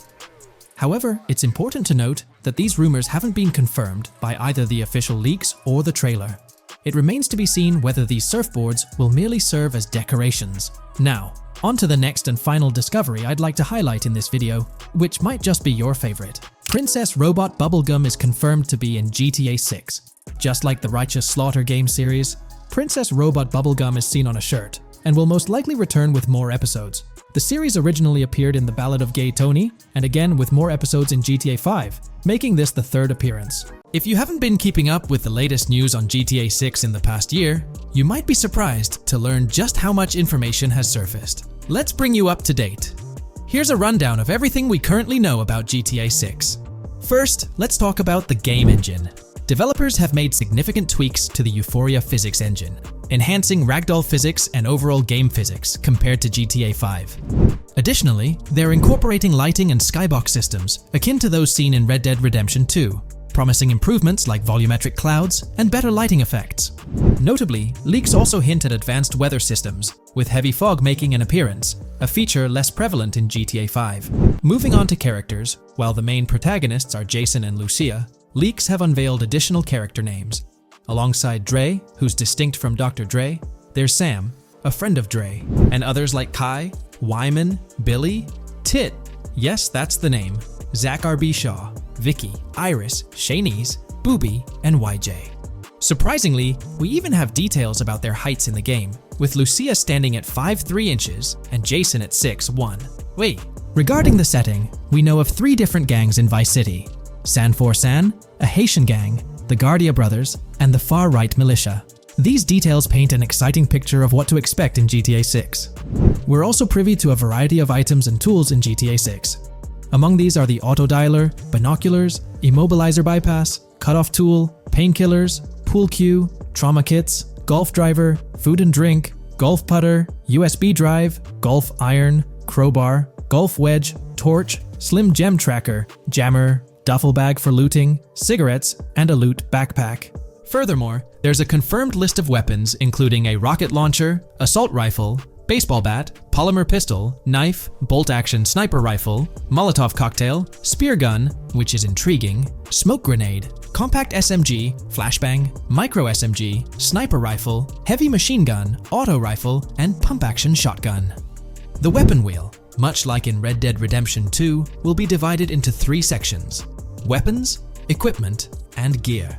It's interesting to note that players can hold different weapons in each hand, with a quick item inventory displayed in the bottom left corner of the screen. While leaked recreations of the weapon wheels offer a glimpse, it's likely that the final version may evolve as the game progresses in development. In one video snippet, an NPC is seen firing at Jason, prompting a health tip to appear on the left side of the screen when Jason's health drops. If you find yourself injured in GTA 6, your health will regenerate slowly over time. To speed up the process, you can access your weapon wheel and use a recovery item. In GTA 5, health only regenerates up to 50%, requiring snacks for full recovery. It seems in GTA 6, you might naturally regenerate to full health, albeit at a sluggish pace. While not confirmed, it's implied that using a medical item will hasten the healing process. As for open-world activities, there are 7 confirmed ones so far: dice, golf, fishing, races, adventuring, shipments, and delivery van events. One video reveals a delivery van event near Port Gellhorn's industrial area, where security cameras are active, adding a layer of challenge to potential robberies. Speaking of which, robbery events are highlighted, notably the Hank's Waffles heist, where Jason and Lucia execute a daring robbery. Other clips suggest Jason possesses an ability allowing him to perceive through walls. Additionally, there are events centered around searching vehicle trunks for either valuable items or nothing at all. Lastly, delivery and pickup warehouse events are mentioned for Port Gellhorn, although specifics remain unclear. In terms of accessible buildings, GTA 6 promises a plethora of options including the Malibu Club, a pawn shop, Jack of Hearts strip club, supermarkets, bars, restaurants, apartments, and laundries, enhancing the immersive experience. Let's delve into the multiplayer aspect. In a leaked clip from GTA 6, we observed a multiplayer session with a player count displayed as PL2 of 32 inches in the bottom left corner. This indicates that there were 2 players present in the lobby out of a maximum capacity of 32 slots. It's reminiscent of Red Dead Online and GTA Online, where the stated capacity is 32, but practically it's 30 players plus 2 additional spots reserved for spectators. While it's hoped for larger lobbies in GTA 6, during this testing phase, it seems they were experimenting with 30-player lobbies. Moving on to collectibles, there's mention of Wyman car parts. In one clip featuring Lucia, a developer is seen placing a cardboard box with a circular icon, signaling its lootable nature. The debug text on this box indicates it as Collectibles Car Parts and Wyman Car Parts boxed Generic Used, hinting at the possibility of collecting car parts, potentially related to a character named Wyman, who speculations suggest shares an interest in classic cars with Jason. Regarding collectible hats, there's footage of Jason in an apartment, where a developer interacts with a hat labeled as an ambient collectible hat, according to debug text, hinting at clothing items being collectible ambient features within the game. Additionally, a compiled list of all brands featured in the game is provided, with acknowledgement that while some may hold relevance to the story, many may not. For convenience, the list is displayed on screen, allowing viewers to pause the video for further inspection if desired. Now let's explore the array of confirmed animals in the game. We'll encounter snakes, seagulls, skunks, raccoons, alligators, wading birds, squirrels, southern leopard frogs, crayfish, lizards, skunk apes, pigeons, opossums, and whales. While these are the animals confirmed thus far, it's likely we'll encounter even more upon the game's release. These are just the ones we're aware of currently. Additionally, numerous new mechanics have been uncovered. You'll have the ability to walk while in cover, a long-awaited feature allowing players to go prone, marking a first in GTA gameplay. Loot bags will enable the storage of additional loot, and dropping and picking up weapons will be possible. There's a new under fire animation where characters cover their faces during combat, along with the option to self-revive after taking heavy hits. Other notable mechanics include the ability to switch shoulders while aiming down sights, grappling during fistfights, and the introduction of buddy comms and a buddy ping system. This system, likely shared between protagonists Jason and Lucia, remains intriguing, with its full functionality yet to be revealed. Additionally, a new cover mode is introduced, altering the way shooting from car windows is executed. Characters will now fully exit the window, enabling full 360-degree shooting. Moreover, there's a new ability system, possibly exclusive to Jason, allowing for a form of wall perception. Whether Lucia will possess this ability remains uncertain. Players can also interact with more objects and NPCs, engaging in actions like carrying bodies, robbing, threatening, and conversing during robberies. Furthermore, the ability to pick up additional items like beer bottles and cans enriches the gameplay experience. Let's delve into some of the exciting new gameplay systems. Firstly, we have money laundering, which was hinted at during the Hank's Waffles robbery. An icon tracked to the car wash property displayed a washing machine with a $sign, indicating potential money laundering opportunities. This suggests that properties could be purchased with the aim of laundering money, although specifics on how this will work remain undisclosed. Nonetheless, it seems players will once again have the option to purchase certain types of businesses for illicit activities. Fences, not the ones you jump over or drive through, but rather individuals involved in illegal transactions, are confirmed to be in the game. A fence acts as a middleman, buying illegal items from players to resell them to others. Hacking will also play a role, with Lucia seen carrying various hacking tools, although it's uncertain if Jason will have access to these items as well. Previous leaks hinted at Lucia's role as the designated hacker, but only time will tell. Pragmatic, cool, and chaotic romantic are different event types mentioned in the events list. Players will also have the ability to command the other character during a robbery. In leaked footage, a tip prompts players to check in with Jason, or hold for more options, indicating the potential to issue commands to your partner during a heist. This feature should streamline gameplay, allowing players to effectively control both characters simultaneously. Let's dive into the AI witness system and police recognition feature, which is quite significant. In the Hank's Waffle robbery video, beneath the wanted level stars, there's a mention of full description, suggesting that witnesses have detailed information about you. This implies that once identified, the police will recognize you. When Lucia enters a police vehicle, there's initially no vehicle description, but this quickly changes to a full vehicle description. This indicates that law enforcement will have detailed information about your vehicle. Moreover, the text warns that any vehicle seen entering will be noted by the authorities. This suggests that even after losing a wanted level, if spotted again in the same vehicle, the police will pursue and apprehend you. During the robbery scene, Jason is shown attempting to prevent customers with yellow icons above their heads from calling the cops or fleeing. Additionally, a female NPC inside the diner exhibits similar behavior, with her icon flickering as Lucia leaves, turning red when surrounded by cops, and then fleeing upon spotting Lucia. These advanced NPC systems indicate a more sophisticated interaction model. Regarding item sharing, Jason and Lucia appear to be able to share items between them. For instance, in one clip, Jason steals items from containers, keeping some for himself while sharing others. Unlocking doors and gates is also demonstrated, as seen in a video featuring Jason in the San Fran area. Debug text indicates locked door panels, implying the need to unlock specific doors and gates. Moving on, let's delve into the plethora of new features, spanning 2 full pages. Firstly, there's an enhanced AI system, exemplified in a video where enemy AI targets Lucia when she turns around. These AI adversaries showcase improved decision-making, adjusting their shooting strategy based on the circumstances. Notably, they dynamically alter their position concerning nearby objects, hopefully avoiding frustrating, head-glitching tactics. Additionally, they exhibit more tactical behavior, like lowering their profile during reloads and strafing left to right while firing. NPC behavior has also received an upgrade, with groups of AI no longer wandering solo, but instead moving in clusters, reminiscent of Red Dead Redemption 2's feature. This is evident in a video where Lucia encounters a group of tourists, chatting as they pass by. This adds depth to the pedestrian dynamics, as previously seen in GTA 5, where individuals roamed independently. Now, expect to see various groups, and even couples strolling together, enhancing the game's immersion. A new feature allows players to surrender to the police during a robbery, introducing an intriguing dynamic with yet-to-be-revealed consequences. Additionally, players can purchase gumballs from vending machines, possibly serving as a health boost, although details remain speculative. Similar to GTA 5, your character's attire will become soiled over time, adding a layer of realism. Furthermore, glimpses of Jason in various states, with different hair lengths and facial hairstyles, hint at a hair growth system akin to Red Dead Redemption 2's feature. This seems highly probable given the game's lineage. In terms of sustenance, players can consume items directly from their inventory. In a gas station scene, Jason adds wine, soda, and fruit to his inventory, indicating the ability to eat and drink on the go, similar to mechanics seen in Red Dead and GTA Online. Introducing a new event type known as a cop trap, which will be strategically set up in various locations. The confirmed locations are displayed on your screen.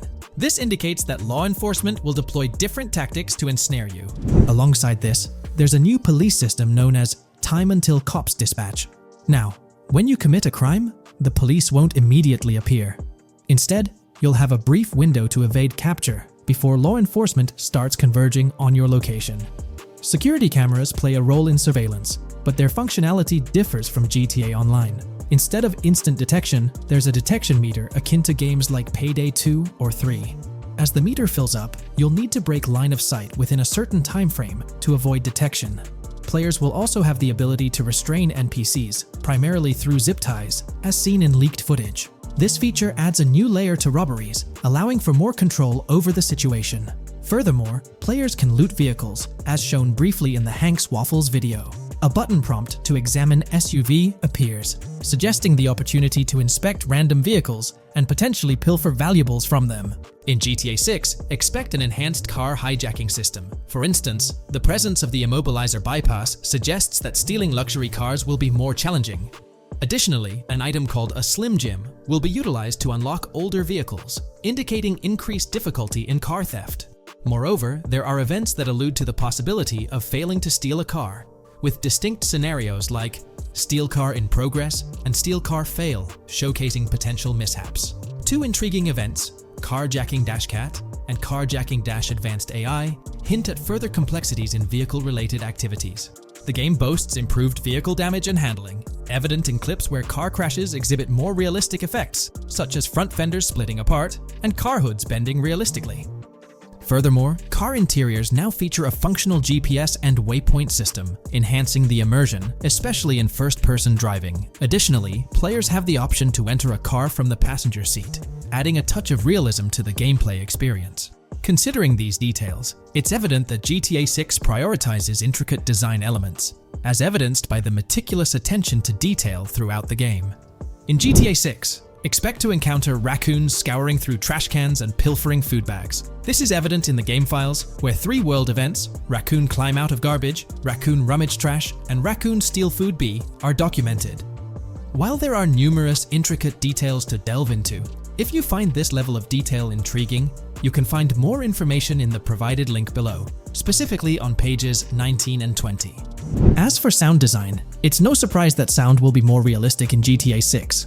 Weapon sounds are crisper and more authentic, with increased volume for a more immersive experience. Additionally, the impact of bodies hitting the floor will have a deeper thud, creating a more visceral effect. Police sirens will reverberate off buildings and environmental elements more realistically, while the sound of items will vary depending on the surroundings. For instance, if you're in a shipping container, sounds will echo more, adding depth to the auditory experience.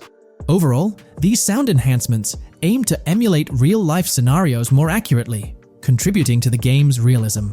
A while back, there was a significant leak revealing a plethora of potential world encounters, random events that occur as you navigate the game world.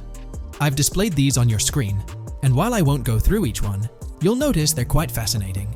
From parking disputes to donut burnouts, protests, and even someone getting a concussion, these events add depth and realism to the world of Vice City. It's truly exciting to imagine strolling through such a dynamic environment where something is always happening. Take a moment to review them if you like. They're quite impressive. Moving on, we have an extensive list of every confirmed vehicle slated to appear in GTA 6, sourced from both the game files and leaks. I covered these in detail in a previous video, so I won't repeat them here. However, I've provided them on your screen for your reference. If you're interested in exploring the full list yourself, you can find them on page 30 of the document. we've got a plethora of confirmed locations scattered throughout Vice City and its surrounding areas. Naturally, Vice City serves as the main hub, but within its bounds, we'll find neighborhoods like Edgewater, North Vice City, Rock Ridge, Little Haiti, Vice Beach, South Beach, Washington Beach, and Key Biscayne. Additionally, there's Port Gellhorn, which seems to be a distinct city akin to Sandy Shores or Paleto Bay from previous games. Other notable spots include Yorktown, Ambrosia, Sundown, The Keys, La Pearl, Red Hill, Lake Leonida, Hamlet, Stockyard, Homestead, Grass Rivers, Ikanfaka, underwater locations, and more. The attention to detail extends to each of these locales, with various mini locations nested within them. It's astounding how much information we already have about the game's geography. Moving on, the community has endeavored to piece together a map of GTA 6 based on the coordinates and locations gleaned from leaks. This rough map outlines Vice City at the bottom right, with Port Gorn positioned on the left. The top section of the map remains a bit mysterious for now. Nonetheless, this preliminary map looks incredibly promising, and anticipation for exploring its intricacies is palpable. Finally, the document wraps up with around 20 pages detailing places found in the leaks that align with real-world locales in Miami. This inclusion further underscores the meticulous efforts poured into crafting a rich and immersive game world. This video, we're delving into the most recent iteration of the GTA 6 mapping project. Our focus centers on a comprehensive analysis of the map's latest updates, incorporating newly unveiled areas and event coordinates derived from leaked information. Additionally, we will explore fresh insights from the initial official trailer, including the revelation of an accessible plaza. A noteworthy aspect we'll be dissecting is the potential expansiveness of the map, hinted at by newfound highway evidence in the trailer. Furthermore, we'll examine a conceptual representation illustrating the potential magnitude of the GTA 6 map. The trailer also provides a glimpse of Starfish Island, a detail we'll thoroughly cover in today's session. Let's initiate our examination by diving into the GTA 6 mapping project. For those not aware, this stands as the most extensive and refined community-driven mapping endeavor, aiming to deduce the GTA 6 map with the utmost accuracy. This endeavor leverages evidence from leaks and the primary official trailer.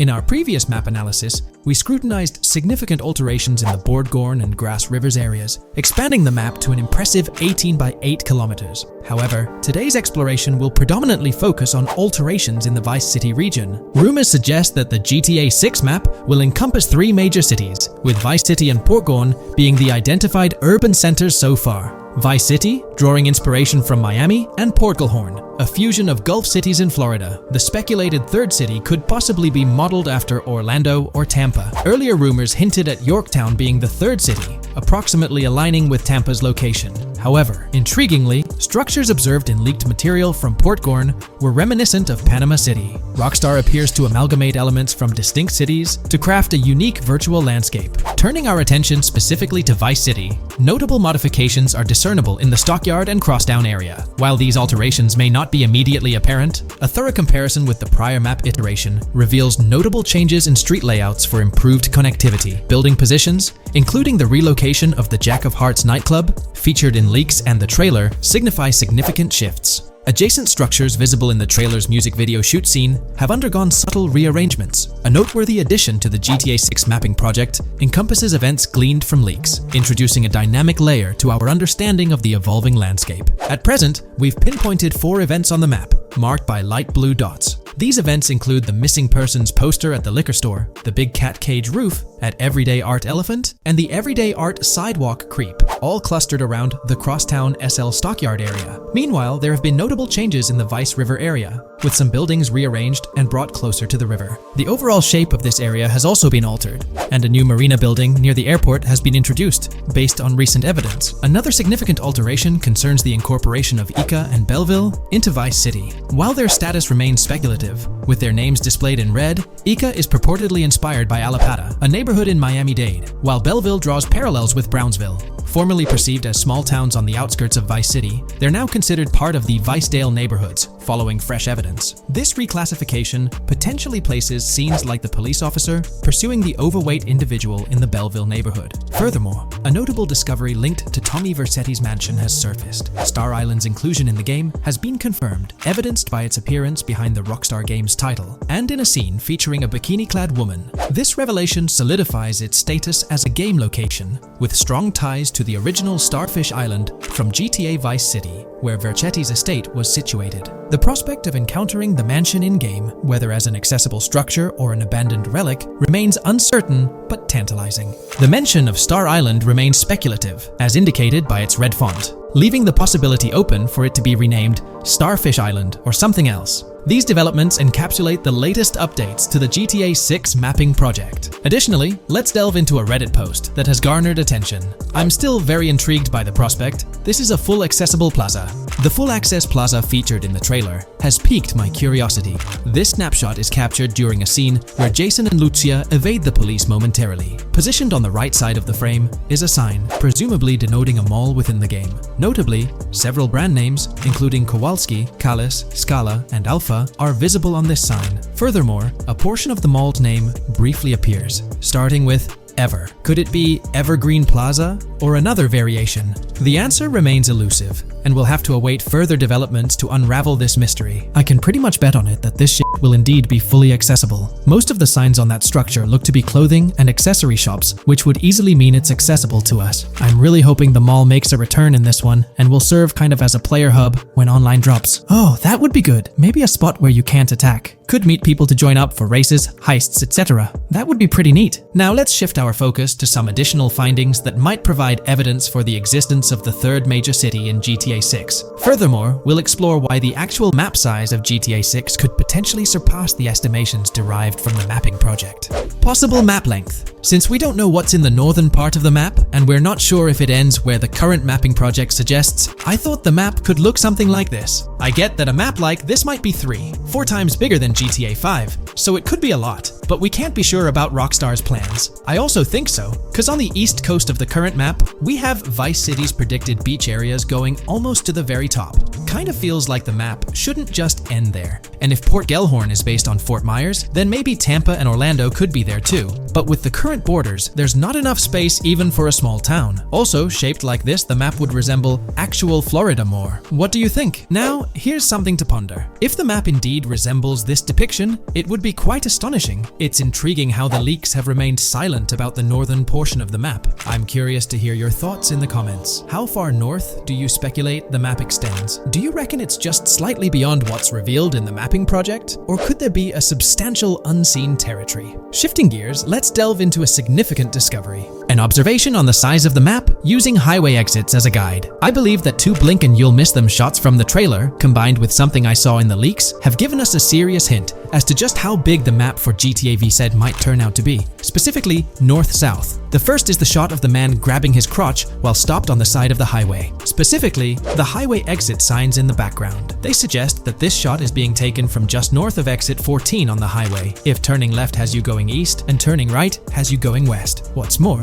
the GTA VZ mapping project believes that the highway that this shot is taken from is Interstate 97. Adding to this, there's this shot from earlier in the trailer of the woman in the gold dress hanging out the top of a convertible traveling down I-404, heading towards a junction with 197. At the very start of that clip, you can catch the exit number on the sign she's driving under. You can't see all of it, but to me, it looks more like exit 18 than exit 1B. This one is more speculative though. Now, I'm about to get into the leaks, so I can't post any pictures. There's a clip in the leaks of a red ute heading northbound on 197 towards the exit 13 AB junction that takes 1 to Washington Beach and Ekanfinaka before crashing. The mapping project has been using the leaks to create their maps, and they've placed that stretch of 197 north of Mr. Crotch Grab from the trailer, running through the Stockyard neighborhood. This to me indicates that the highway exits are going to follow a realistic number pattern, with the number increasing or decreasing for every mile traveled. The question is, where does this put exit 12? Exit 11? All the exits going up to 1? I've taken the latest version of the mapping project's map and pointed out where exits 14 and 13 are located. Then, extrapolating from there and using the map's grid as a handy guide, I drew where all the exits further down the numbering scheme might be located. I ran out of room to put exit numbers at #9. If 197 is going to keep following the same numbering scheme all the way north until it hits exit 1, then it's likely that the map is going to be far bigger than we currently think it is, and what's been shown and plotted out so far. In fact, I think the only reason nothing's been plotted up there so far is because so much so far has focused on Vice City and its environs. 1, 404 too could wind up running just as far north, allowing for a few extra miles and exit numbers to accommodate it crossing the Everglades grass rivers before turning north, as I-75 in real life does. Bottom line, the map for this game is going to be enormous. There's been some chatter among you all about another potential scenario, the possibility of I-97 serving as a loop highway encircling the map's perimeter, similar to GTA 5. While this is a valid consideration, I've largely dismissed it due to a straightforward reason. As previously mentioned, I-44 boasts exit numbers and highway markers that suggest its considerable length, likely extending westward until it reaches the Gulf of Mexico before veering north, mimicking the real-life trajectory of I-75. If the map's northern boundary remains close to its current cutoff point and I-97 extends west and south extensively, then it's plausible that I-44 would mirror this pattern in the opposite direction. While the notion of two loop highways isn't entirely implausible, it could potentially introduce redundancy. Additionally, in GTA 5, the loop highway wasn't simply labeled under one name. The segment along the coast was dubbed the Great Ocean Highway, while the inland stretch traversing the desert was referred to as the Sonora Freeway. Moreover, within Los Santos, various freeways possess distinct names and numbers, even when merging seamlessly, such as the Del Perro, La Puerta, and La Mesa freeways. My hypothesis currently is that there is a loop highway, but that one, 97 and I-404, are two halves of it. They both start in Vice City and intersect in Crosstown. 97 runs up the Atlantic coast. 404 runs west through the Grass Rivers, and then turns north to run up the Gulf Coast, and they both meet at a point further north. Whether that point is a city, a smaller town, or something else, that is still unknown. Feel free to drop your thoughts in the comments regarding everything covered in today's video, particularly this astonishing discovery. There's substantial evidence hinting at a larger map size, but I'm eager to hear your input, so don't hesitate to leave a comment below. When we talk about the positive aspects of this partnership, it's essential to highlight the potential benefits that can emerge from Rockstar's newfound support for the modding community. One of the significant upsides is the acknowledgement of the brilliant and skilled developers behind the modding scene. For years, these developers have worked tirelessly to create unique and engaging experiences within the GTA universe. With Rockstar stepping into a collaborative space with CFX, there's an opportunity for a more symbiotic relationship. The infusion of official support could mean more resources, tools, and encouragement for modders to continue pushing the boundaries of what's possible within the GTA ecosystem. This collaboration might lead to innovative gameplay features, improved server stability, and an overall better experience for both players and content creators. Moreover, the recognition from a gaming giant like Rockstar could open doors for these modders in the industry. It may pave the way for potential collaborations, official partnerships, or even job opportunities within the gaming development sphere. This, in turn, could elevate the modding community to a more prominent and respected position within the gaming landscape. However, it's crucial to approach these potential benefits with cautious optimism. While the partnership appears promising on the surface, the reality lies in how Rockstar manages the delicate balance between maintaining control over its intellectual property and allowing creative freedom for the modding community. The outcome will heavily depend on Rockstar's willingness to foster collaboration, rather than imposing strict regulations. As GTA 6 draws closer, the impact of this collaboration will become more apparent. Whether it becomes a model for future partnerships between game developers and modders, or encounters challenges that hinder its success remains to be seen. The dynamics between Rockstar and the modding community could shape the future landscape of custom servers, roleplay experiences, and the overall modding scene in the gaming world. Stay tuned as we continue to explore and analyze the evolving relationship between Rockstar and the modding community. On the positive side, there's a glimmer of hope that Rockstar's acknowledgement of mods enhancing the player experience could pave the way for more modding support in GTA 6. This shift in perspective might lead to a more collaborative environment, where modders can contribute to the game's richness without fear of stringent restrictions. With Rockstar officially and financially supporting FiveM, the CFX team gains more resources to elevate the GTA 6 server. This could mean a server even more impressive than the ones they currently run. The fact that FiveM is now a Rockstar Games product suggests a vested interest in its success, promising additional funding and manpower to ensure its flourishing. An intriguing prospect emerges concerning the accessibility of custom servers. Currently limited to PC players, there's speculation that GTA 6 might integrate dedicated servers within the game itself, eliminating the need for external programs like FiveM. If this unfolds, it opens the door for console players to join the custom server experience, broadening the player base and community. Moreover, Rockstar seems to be attuned to fan desires. Despite a larger audience watching RP compared to those actively playing it, Rockstar appears committed to making improvements. Their intent to let custom servers thrive suggests a more fan-centric approach, acknowledging and catering to the desires of the gaming community. However, there are potential pitfalls to consider. The most glaring concern is Rockstar's inclination to monetize these servers. While the specifics remain uncertain, it's almost certain that some form of monetization, be it through custom server shark cards or a pay-to-play system, will be implemented. This could introduce a paywall, affecting the accessibility and enjoyment of custom servers for certain players. As we navigate through this evolving landscape of Rockstar's partnership with FiveM, the delicate balance between fostering creativity and implementing monetization strategies will determine the ultimate impact on the gaming community. Stay tuned as we continue to unravel the complexities of this collaboration and its implications for GTA 6 and the modding community. Let's unpack this a bit more. The whole monetization story got its moment in the spotlight during an earnings report where Take-Two CEO Strauss Zelnick spilled the beans. He essentially said, "If folks are messing around with our intellectual property, why not make a buck or two?" It's a straightforward business move, really. Taking a page from the unprecedented success of GTA Online, it seems like Rockstar caught a glimpse of how these free servers could turn into a money-making machine. Now, the potential downside of this situation lies in the realm of competition. Rockstar's got its A-team working on the custom servers gig.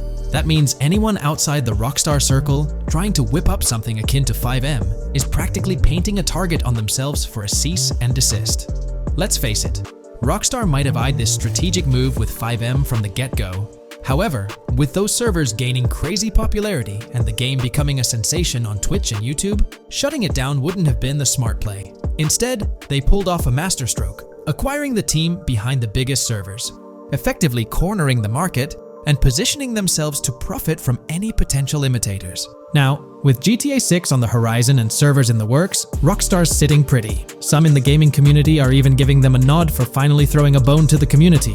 But, and there's always a but, at the end of the day, Rockstar's the one making the rules. We'll all have to toe the line because, quite frankly, there won't be any other alternatives in the neighborhood. So, buckle up for Rockstar's GTA roleplay. It's going to be a wild ride. The landscape has already witnessed the repercussions, with servers and mods being handed the shutdown ticket for not playing by Rockstar's latest rulebook. The new mandates include a strict no to real-life vehicles, mission mods, and porting old Rockstar maps or assets rules that weren't in the playbook just a couple of years back. Now, while the financial backing from a mega corporation might seem like a savvy move on the surface, there's a lingering skepticism about whether it'll blossom into the fairy tale ending we've all been envisioning. It's a bit premature to slap a final verdict on the fate of FiveM once GTA 6 hits the stage. Now, let's consider the potential repercussions for the vibrant RP community.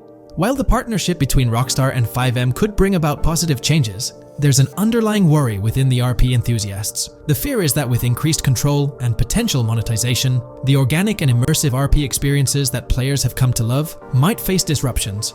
RP communities thrive on creativity, flexibility, and a sense of autonomy.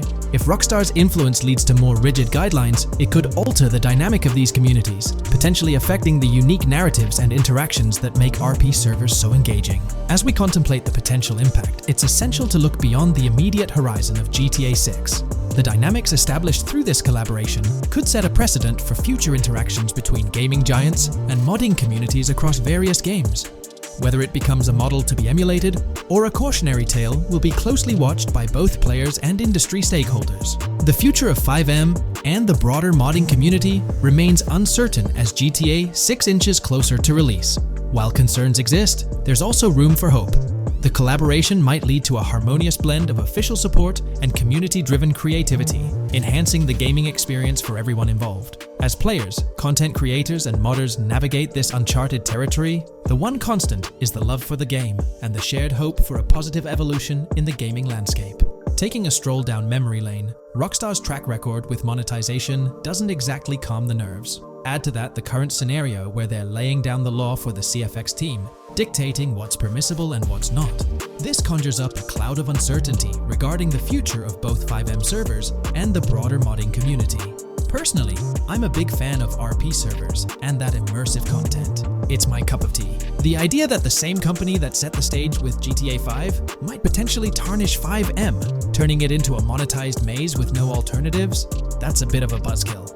Yet here we are, in the waiting room until GTA 6 steps into the limelight. There's been a lot of talk since GTA 6 was announced, with rumors flying all over. But hey, here's a rundown of confirmed stuff like vehicles, items, weapons, and features for the game. Now, the official release of the game is still a good few years away. Rockstar Games is really putting in the work to make this game top-notch. But thanks to a leak, we've got some inside info. We're talking cars, new physics, main characters like Lucia and Jason, map locations, a massive open world, tons of stuff to do in-game, and a bunch of weapons you'll get to use. We've also learned about better AI for non-player characters, some RPG elements, and cool new gameplay features. All this has got the gaming community buzzing about what GTA 6 will bring when it finally drops. Let's dive into the primary video clips making rounds on social platforms, showcasing mission gameplay, and offering insights into Rockstar Games' vision for GTA 6. Among the widely shared footage is a mission featuring Lucia, the game's playable character, and a Latina protagonist attempting to rob Hank's Waffles, a diner. During this early test phase, the non-player characters lack distinct facial features and bear a dummy-like appearance, humorously dubbed in-game as such. By the way, I'm holding a monthly giveaway for a PlayStation 5. You just need to subscribe and you're entered. Now, back to the video. The NPC's responses are influenced by Lucia's aggressive actions, with various animations depicting the fear evoked by the robbery, akin to the dynamic NPC reactions seen in Red Dead Redemption 2. In the diner heist, Lucia has the option to aim her handgun at a hostage, providing players the choice to either rob or engage in hand-to-hand combat. Managing the hostage adds depth to criminal activities in the game. Jason, the white male protagonist, is also involved in the robbery, allowing players to interact with both characters during the encounter. Jason urges Lucia to act swiftly and escape without a trace, hinting at a relationship reminiscent of Bonnie and Clyde, aligning with previous leaks regarding the game's storyline. The character's appearance bears similarities to actors Eva Mendes and Ryan Gosling from The Place Beyond the Pines, though it remains uncertain if the narrative will mirror the movie's plot. Lucia and Jason appear to be in their late 20s, and the game incorporates a character-switching mechanism seamlessly activated through the controller's D-pad. As the police arrive, Lucia can menace another hostage, leading to a showdown with law enforcement outside. The intricate design of the outdoor area suggests a setting modeled after northern Florida, characterized by lush vegetation. As Lucia and Jason make their getaway, they rack up 2 wanted stars but avoid a shootout, deftly maneuvering around parked cars before commandeering a police cruiser. This early mission stage is apparent with tutorial-like cues, one highlighting improvements in police AI, where law enforcement remembers vehicles linked to illegal actions. The scene wraps up with Lucia driving the police car, Jason reassuring her of their ability to shake off the cops. However, their escape comes to an abrupt halt, with an unintended collision at an outdated car wash. The early footage reveals a minimap reminiscent of Grand Theft Auto 5, with icons possibly denoting missions from unfamiliar characters labeled WM and YJ. As they ascend to the VIP second floor, Dre interacts with DJ Tip, who appears irked by drink delays. A brief spat implies Tip's unpopular status. Dre moves on, and the clip ends. It's important to note that these clips depict early development stages, subject to changes throughout the game's progress. Another intriguing leak spills details on over 500 in-game events, encounters, and Easter eggs. While we can't cover them all, here are a few highlights. Various events like fishing, Satanist houses, backyard wrestling rings, and big cat mansions offer diverse experiences within the game's universe. There's talk of missing tourists, yard sales offering new clothes, an event resembling insurance fraud from Saints Row, a mysterious voice in a storm drain, potentially a nod to Pennywise, a multi-location Bonnie and Clyde mystery, and a workout challenge hinting at the return of fitness activities. Additionally, within Grand Theft Auto 6, players can stumble upon an island camp, DUI tests, UFO sightings, an animal house, a swamp safari, and the prospect of crazy golf gameplay. Based on insights gathered from the GTA forums, GTA 6's open world is estimated to be at least 2.5 times larger than GTA 5, providing players with a vast and immersive environment to explore. The game draws inspiration from the successful approach seen in Red Dead Redemption 2, promising a meticulously crafted open world with captivating mysteries that elevate the gaming experience. GTA 6's development footage showcases recognizable real-life locations from Florida, such as the Homestead Miami Speedway, reimagined as the Port Gellhorn Racetrack, along with places like Portofino Tower, Sombrero Key Light, Solar Amphitheater Bayfront Park, and Lone Depot Park. Moreover, the inclusion of the 1000 Museum, a high-rise residential condominium in Miami, demonstrates Rockstar's dedication to detail. A metro map mirroring Miami's real version adds to the immersive nature of the game world. The presence of lush grasslands and vegetation hints at potential expansion into Georgia. although this aspect remains speculative until officially confirmed. The Miami Beach Police Department's resemblance to the Vice City neighborhood police station shows how Rockstar brings creativity into their world designs. Of course, with any early info, we're waiting for official confirmations to see how these elements fit into the final game. Until then, the mystery around Grand Theft Auto 6 will definitely keep fans excited for its release. Now, let's take a look at the primary locations featured in GTA 6. Ambrosia comprises Ambrosia Farms and the Tarmac. Bayside Copperhead, the Everglades or Grass Rivers, Fairyland, and Fairyland Forest offer distinct settings. The Keys region includes East Key, Low Key, and additional spots like a garage, gas station, and liquor store. Lake Okeechobee encompasses a motel, prison, and racetrack, while Little Haiti, North Beach, and North Miami feature establishments such as gas stations, hideouts, and liquor stores. Port Gellhorn distinguishes itself with detailed spots like an abandoned building, basketball court, beach, bingo hall, bowling alley, car wash, fishing store, fruit stand, gas station, motel, pawn shop, police station, quick shop, raceway, soccer field, and more. Red Hill showcases a forest. South Beach offers a boardwalk, gym, hotel, Ocean Drive, and park, while South Miami Sundown includes a beach and tarmac. Vice Beach encompasses Vice City suburbs and Washington Beach. Miscellaneous locations such as an abandoned hotel, observatory, Fountain of Youth, homeless community, Malibu Club, Monument of Leonida, Redneck Yacht Club, Spaceship House, Underwater Research Facility, and Dinosaur World enrich the gaming world. Recent leaks from this week strongly suggest that Alexandra Christina Echevarri might be the voice behind Lucia in Grand Theft Auto 6. Her voice in a demo reel closely matches the leaked clips of Lucia's dialogues, hinting at her likely portrayal of the character. Throughout this breakdown, we've covered loads of info about Grand Theft Auto 6, diving into different aspects of the game. It was important to cover everything we know about the game so far, and while we're eagerly waiting for it, it might still be a couple of years before we get our hands on it. Let's kick off by highlighting some cool discoveries from the leaked clips, focusing on new features and gameplay details revealed. In one scene, Jason and his pals are chilling by an in-ground pool in a modest neighborhood, cracking jokes about a parody of social media called Life Invader. Their banter brings in playful references to Jay Norris's demise, showcasing that classic Grand Theft Auto humor fans love. Lucia and Jason are shown in animation tests doing different actions like jogging, stopping, and ducking to avoid gunfire. Rockstar's developers also tested vehicle crash physics on an overpass. The highway signs on Interstate 97 mention North Beaches and Lake Leonida, with the current exit leading to Washington Beach. In another interesting scene, Jason finds a shipping container filled with stacks of cash and a motorbike. Various development clips reveal tweaks being made to a vehicle's interior, hinting at potential new designs or customization options for players. Throughout the clips, interactions with NPCs in the open world are demonstrated, including characters taking selfies, which adds depth to the game's environment and immersion. There's a moment where Jason enters a gang member's territory and takes cover behind a truck, showcasing unique animations for characters reacting to being shot. A notable find in the clips is a jetpack, previously leaked by Tom Henderson, which is seen inside the Jack of Hearts Club. The game features parody social media logos like Snapchat, Instagram, and Life Invader. Characters also sport different hairstyles, with details like Lucia's visible bra under her shirt, adding realism. A new feature is the ability for players and NPCs to hold their guns sideways during combat, adding a different dimension to fights. Additionally, Jason is seen twirling his rifle in the air, while another character in a parking lot shoots at him with their pistol held sideways. The leaked clips also reveal early police AI testing, with NPCs showing better cover usage in shootouts. There's a scene where Jason holds up a diner worker with an assault rifle, and while there are dialogue options similar to Red Dead Redemption 2, they seem placeholder for now. Also, Jason's new ability to go prone is a fresh addition to the series. There's a scene in a thrift or antique shop that allows for robbery, potentially serving as a spot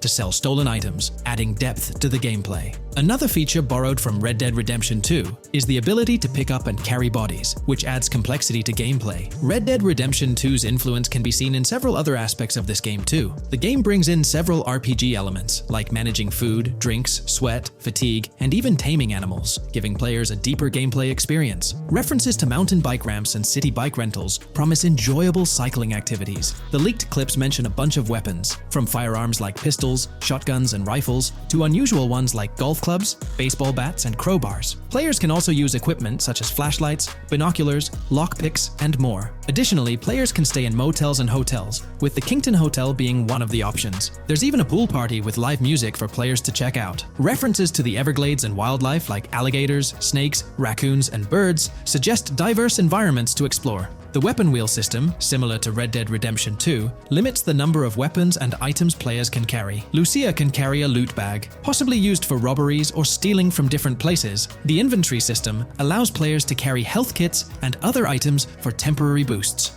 and Jason can pick up and drop weapons from his inventory. The clips hint at animations like overdose, suggesting unique actions or events in the game. There are indications of horses and horse riding mechanics, possibly inspired by Red Dead Redemption 2.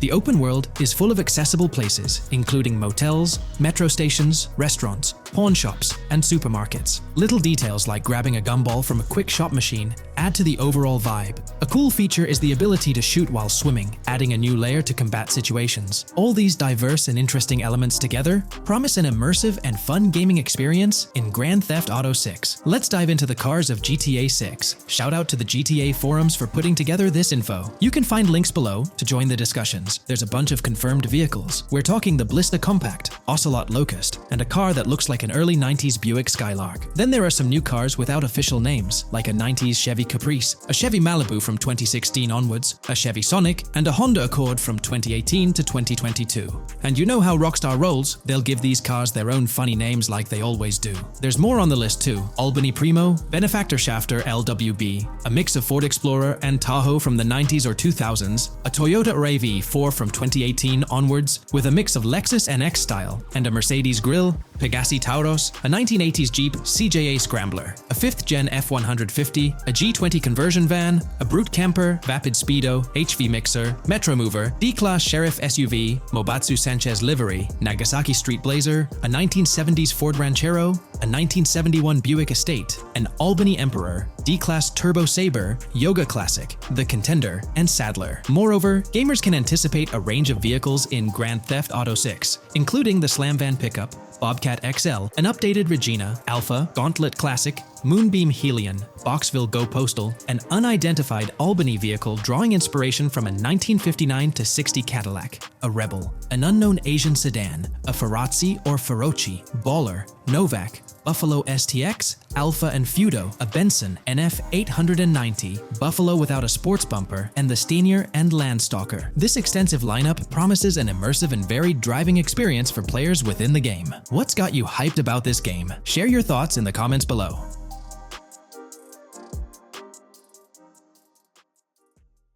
Hey there, great news for GTA fans. GTA 6 is making some big changes to the series. We've got a load of interesting info about the game that you should definitely hear about. Just a heads up, the details we've got are from leaked online footage, but sorry, no links or showing it. Still, loads of cool stuff to share, like new animals, AI changes, RPG elements, and more. Let's dive in. Fact 1, interactions with NPCs are getting way cooler. You'll have choices like threatening, robbing, shooting, or restraining them. Some missions will even have gesture-based actions, like Red Dead Redemption 2. Car damage is more realistic, and the insides are crazy detailed, with working dashboards. Fact 2. Let's talk weapons. GTA 6 is changing things up, taking a page from Red Dead Redemption 2. Instead of a big weapon wheel, you'll have slots for small firearms, melee weapons, rifles, and shotguns. No unlimited weapons, but you can drop and pick them up as you go. Fact 3. In the developmental phase, there was a sighting of Arthur Morgan's hat, though it's uncertain if this will make it to the final game. Players now have the option to surrender to the police during a robbery, which adds a thrilling twist. Police response time has been updated to feel more real, displaying a timer that varies based on the crime's severity. A murder, for instance, prompts a faster response than a robbery. The maximum wanted level is capped at 5 stars in GTA 6,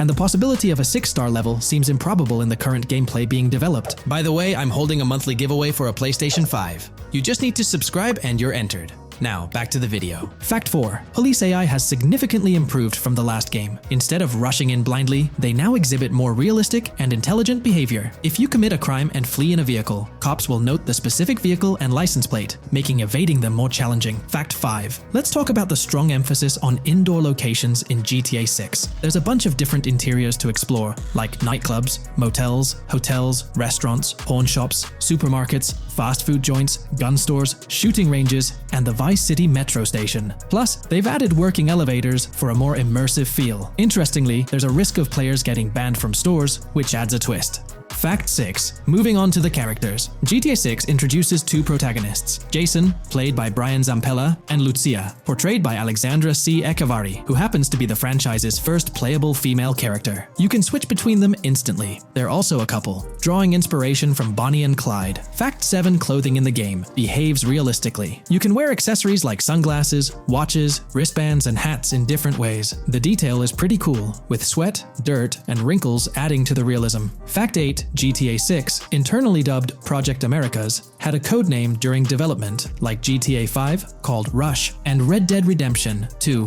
Bonniere. Originally, the plan was for a bigger map covering North and South America, but changes in Rockstar's approach scaled it down. Still, it's shaping up to be a memorable experience with its features and locations. Fact 9. GTA 6's map is officially bigger than GTA 5. This time Vice City takes the spotlight, a Miami-inspired area with its surroundings, giving players a vast and diverse landscape. There's even a lake in one of the videos that hints at a significant part of Florida being in the game. Fact 10. Hold onto your seats. The jetpack's back. Shooting out of cars is on the cards too, adding more thrill. And get this, GTA 6 introduces 18 brand new vehicles to the franchise. Fact 11. In GTA 6, you'll bump into various events, like random mugger encounters and NPC-hosted yard sales. There are hints at riding events, which could mean horse riding, maybe even involving the Red Dead Redemption 2 team. Fact 12. New firepower alert. The spear gun's making its first appearance, letting players shoot underwater spears at their targets. Plus, there's a bunch of gear you can use, like binoculars, cut-off tools, flashlights, immobilizer bypasses, slim jims, USB drives, tasers, zip ties, and auto-dialers. Fact 13. The game has RPG stuff like weight and muscle management, seen in the Spool Couple Workout Challenge. Leaked footage showed Jason and Lucia's apartments. For example, Jason's place has a bathtub for in-game baths. Fact 14. Rockstar's planning to add new missions and cities regularly after GTA 6 launches. Whether this is for online or story mode isn't clarified yet. Expect an improved cover system, better than what we've seen in other Rockstar games. Fact 15. Make sure not to overlook the Kingston Hotel. It's a lively spot with pool parties and live music, making GTA 6's world even more vibrant. Fact 16.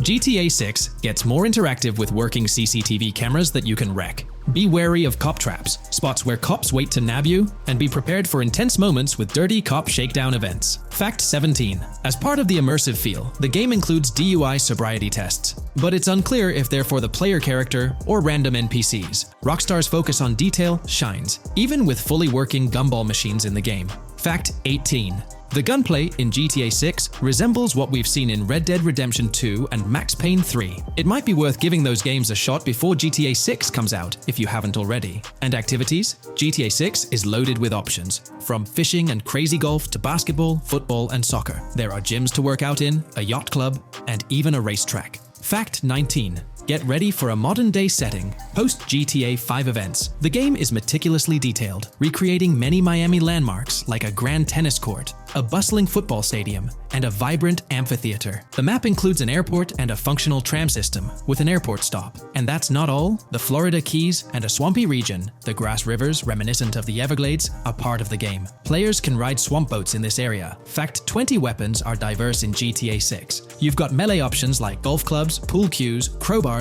and bats, along with a range of firearms from pistols to snipers and RPGs. You can even customize how your character holds weapons. Plus, there's a bunch of throwable stuff like grenades, molotovs, and even golf balls. Fact 21.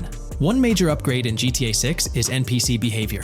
NPCs will come in different sizes and shapes, and their reactions will feel super real. If you wave a gun around, folks nearby might freak out. The game's also getting an intense injury system, including concussions. Fact 22. Next up, the amazing visuals and new features. Your character will grow facial hair naturally over time. Plus, the GTA 6 world will have a social platform called What's Up, kinda like a fun version of WhatsApp. And good news for fans, spoof versions of social media like Life Invader, Facebook, Bleeder, Twitter, and Snapmatic, Instagram, are making a comeback. Fact 23. Now let's talk about our main characters, Jason and Lucia, each with their own and a shared inventory. Your inventory can carry various items like wine, soda, and fruit. Also, there's a duffel bag system for easy transportation of supplies and weapons. Fact 24. Rockstar's being more cautious in storytelling, steering clear of offensive jokes, and being considerate about groups that might feel targeted. The story goes through chapters, like Red Dead Redemption 2's approach. Fact 25. GTA 6 is loaded with side activities, from backyard wrestling and racing to UFO events and beach bonfires. Small stuff matters too, like picking up cans from the ground.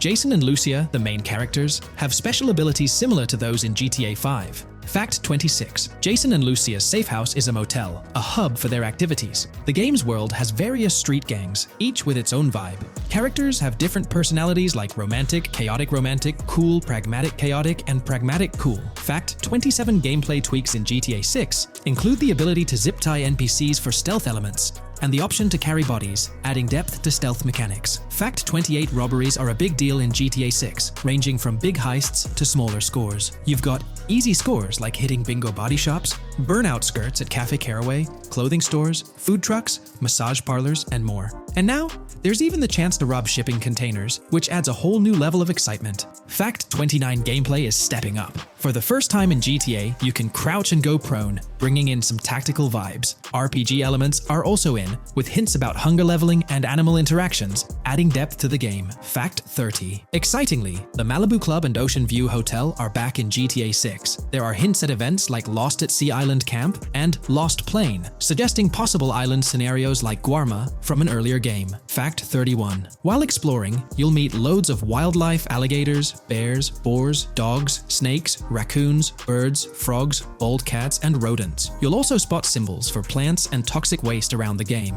Fact 32. In the game, watch out for the Scarface crime scene, maybe a nod to Tony Montana as an Easter egg. There's also a murder mystery called Missing Tourists. Plus, spots for campers are scattered around, hinting at the chance of owning a camper van later. Remember, these details are from development footage, so they might change before the final release. Still, they give us a great peek into what Rockstar's cooking up for GTA 6.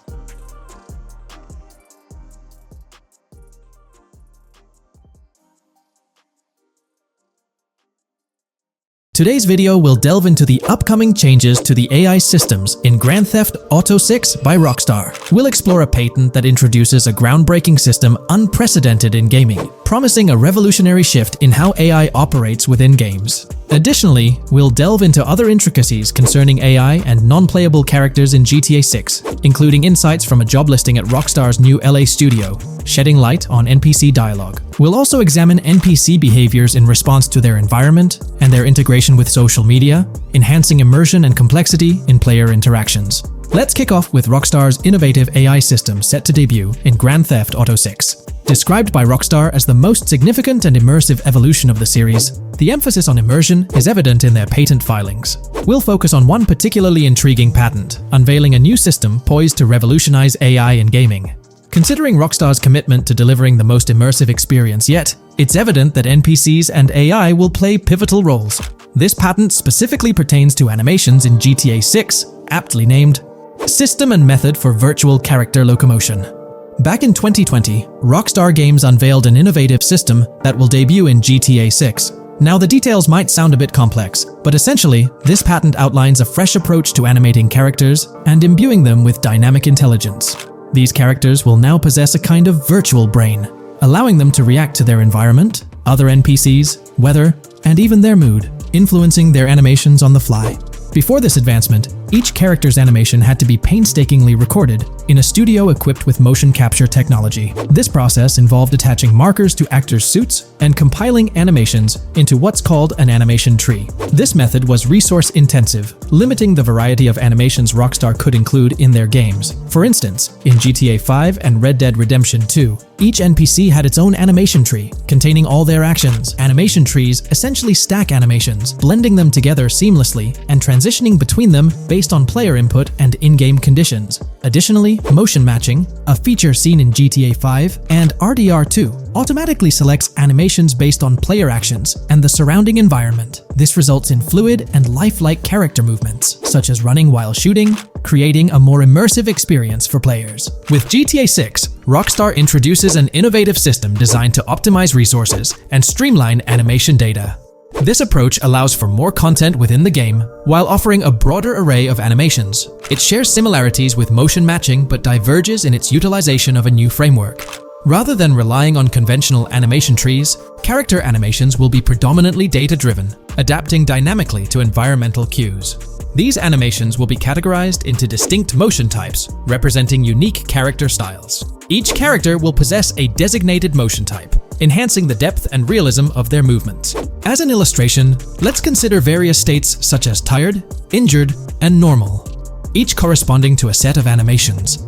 Additionally, every character will possess their own blackboard, a virtual representation of their current state and surroundings. This blackboard stores crucial data including the character's condition, location, weather, temperature, and more. Utilizing this information, the game's code dynamically selects appropriate animations or styles for the character, enhancing their responsiveness to the virtual world. For instance, in the Ocean Drive scene from the trailer, we observe a character seated on the sidewalk. As a group of NPCs pass by, he attentively observes them, reacting accordingly to their presence. With this system, the gameplay experience is poised to become even more immersive. It will prioritize environmental data, including the presence of other NPCs and vehicles, alongside factors influencing the character's mood. Consequently, NPCs will exhibit previously unseen levels of reactivity, shifting focus to a noteworthy job listing from Rockstar's recruitment opportunities. Last year, Rockstar opened a new studio in Los Angeles. From what we know, it's purely a new motion capture studio, so they have another one besides the one in New York, mainly to record NPC dialogue probably. This discovery confirms that. I checked Rockstar's careers page just now, and there's a job offer at Rockstar LA for Associate Writer Pedestrian and Ambient Dialogue. This could indicate that they are still writing and recording GTA 6 NPC dialogue right now. This suggests that the development team is currently engaged in scripting and recording NPC dialogue for GTA 6. You can find the specific responsibilities outlined in the job description provided. It says, write funny, character-driven, and unique dialogue for our ambient population. Work with key stakeholders to understand and support the technical requirements for player-led, dialogue-based interactions with our ambient population. Provide exciting dialogue that works within the strict constraints of a complex game system. Undertake self-motivated research and leverage that research to enrich your writing. Understand and match the tone of our games. This underscores the commitment of Rockstar to ensuring that GTA 6 remains true to its franchise roots. Aligning NPC dialogue with the established GTA universe bodes well for the game's authenticity. Shifting gears to another aspect related to NPCs, let's delve into how they'll integrate with social media. Not only will NPCs exhibit more lifelike behaviors and interactions with their surroundings, but they'll also engage with social media platforms, a novel addition to Grand Theft Auto 6. Here's a rundown of the phones observed. NPCs will be equipped with various phone models, as evident from both images and the trailer. Notably, NPCs will actively engage with their phones, which boast fully functional cameras and displays, an improvement over GTA V. For instance, in a scene from the trailer set on Ocean Drive, an NPC can be observed capturing photos or videos with their phone. The displayed imagery accurately reflects the NPC's point of view, suggesting the possibility for NPCs to record and share in-game content on the virtual social media platforms. Let's delve into an intriguing Reddit post that delves into this aspect further. Here's why NPC-recorded TikToks aren't as far-fetched as you think. A common speculation point I see on this subreddit is the potential for NPC-recorded TikToks for the game's social media that was teased in the trailer, like someone filming you commit a crime and you later seeing that post online. Many have dismissed this as far-fetched in terms of development complexity, but I wanted to discuss why it's plausible. Firstly, I think we've already seen a system that could serve as a base for building a TikTok-like system, the Instant Replay, Rockstar editor from GTA 5. Given this game is more of a sandbox with physics rather than a competitive shooter, where replay systems are typically seen, it's even more impressive to consider this system in GTA 5. It accurately records and replays events just as they happened, with every car, ragdoll, etc., moving just as it did originally in the moment. The tech behind this isn't actually recording like a camera and replaying, it's really just recreating it, which again makes it impressive how much time Rockstar put into it, making it accurate. To me, this feels like what could be used as a base for a system where NPCs record their own videos from their perspective. This next thing is something I could have sworn I remember hearing long ago, but can't seem to find, and was hoping someone on here remembers too. Back before GTA 5's launch, there were details revealed through various interviews, magazines, etc., and I remember hearing or reading something about being able to watch your own crimes on Weasel News on the TV. This obviously didn't end up in the game, but there is a slight remnant of it in GTA Online. Am I the only one who remembers this being mentioned for single player though? Maybe my mind is playing tricks on me. Anyways, this last point is actually from the trailer, at the 0:33 mark. In this scene, we see a lot of NPCs hanging out on a busy street, and one NPC in particular recording on his phone. As we know, Rockstar's trailers are always all in engine, no CGI cinematics, so I think it's worth noting that it looks as if his screen is accurately showing what he's looking at. My screenshot is zoomed in, but if you got Hatmark on the trailer, you can see it matches up to what he's looking up at. Could this be a hint towards said system, or just a nice detail? Rockstar has a reputation for delivering what they showcase in their trailers, often exceeding expectations. Their dedication to enhancing NPC interactions in GTA 6 underscores their commitment to creating a vibrant and authentic game world. I'm curious to hear your thoughts on these developments. Feel free to share your opinions in the comments below. Welcome to this video where we're going to explore 30 confirmed features of GTA 6 that Rockstar Games has officially talked about. But first, a quick heads up. The info we're sharing comes from a security breach and leak of GTA 6 pre-alpha footage. Rockstar Games acknowledged this leak on their official Twitter. Just to be clear, we won't be showing any gameplay footage due to possible copyright issues, but we'll definitely dive into these cool features. Feature 1. Looks aren't just for show. The reactions of non-playable characters, NPCs in GTA 6, are pretty fascinating. How clean your character is, and their overall appearance affect how these in-game characters respond to you. It adds a cool layer to the game, considering how NPCs react differently based on your character's appearance. Feature 2. Let's rev up the excitement with some serious vehicle action. Imagine cruising through the Everglades in a top-notch hovercraft. That's just one of the personal rides available right from the start. And there's more, like taking the wheel of a bold 1970 Ford Ranchero GT in striking red and black, owned by a character named Jason. Feature 3. Here's another level of immersion. Each character has their own stuff, so when you're playing as Jason, you can tap into Lucia's stash and vice versa. Say Jason's low on assault rifle bullets. If you're close to Lucia, you can ask her for some. It opens up a bunch of possibilities for teamwork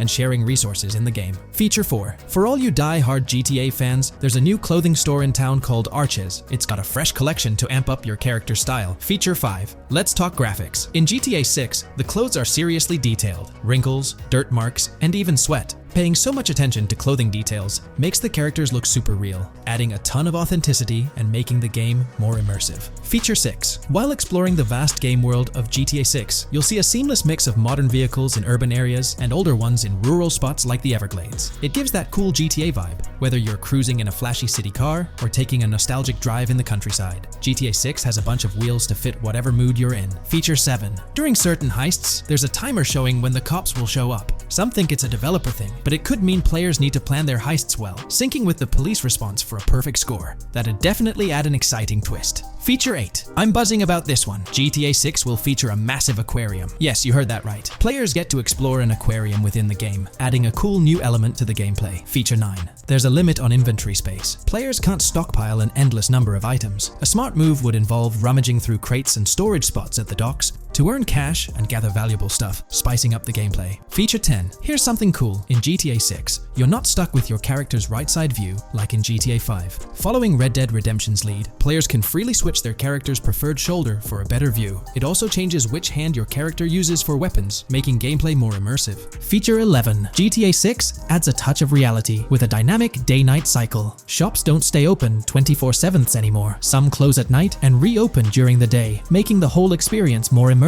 At night, the city changes vibe, less traffic, and a different feel altogether. Feature 12. Adding to the mix are special abilities, somewhat like what we saw in Red Dead Redemption 2. From leaked gameplay, it looks like Jason has a unique skill. He can spot valuable stuff in the surroundings. They light up like hidden treasures, adding a whole new twist to the game. Feature 13. Let's dive into some of the confirmed stuff in GTA 6. It's quite a mix. There are spear guns, bolt-action sniper rifles, and a bunch of golf clubs, wedges, irons, drivers. Also, players can use a crowbar to open containers and grab valuable stuff. There's more: smoke grenades, flashbangs, golf balls, and tracker jammers to dodge the cops. Snatching fancy cars might need special tools like the immobilizer bypass. Loads of choices to make gameplay super immersive and fun. Feature 14. Moving on to the awesome in-game places we've seen. There's a bunch: tennis courts, a huge stadium, and even a museum, all with interactive insides. It's bringing back the exploration vibe we loved in GTA 4, and that's got us hyped for GTA 6. Feature 15. In a cool scene during a diner robbery, a non-playable character, NPC, was visibly relieved when the cops showed up, saying,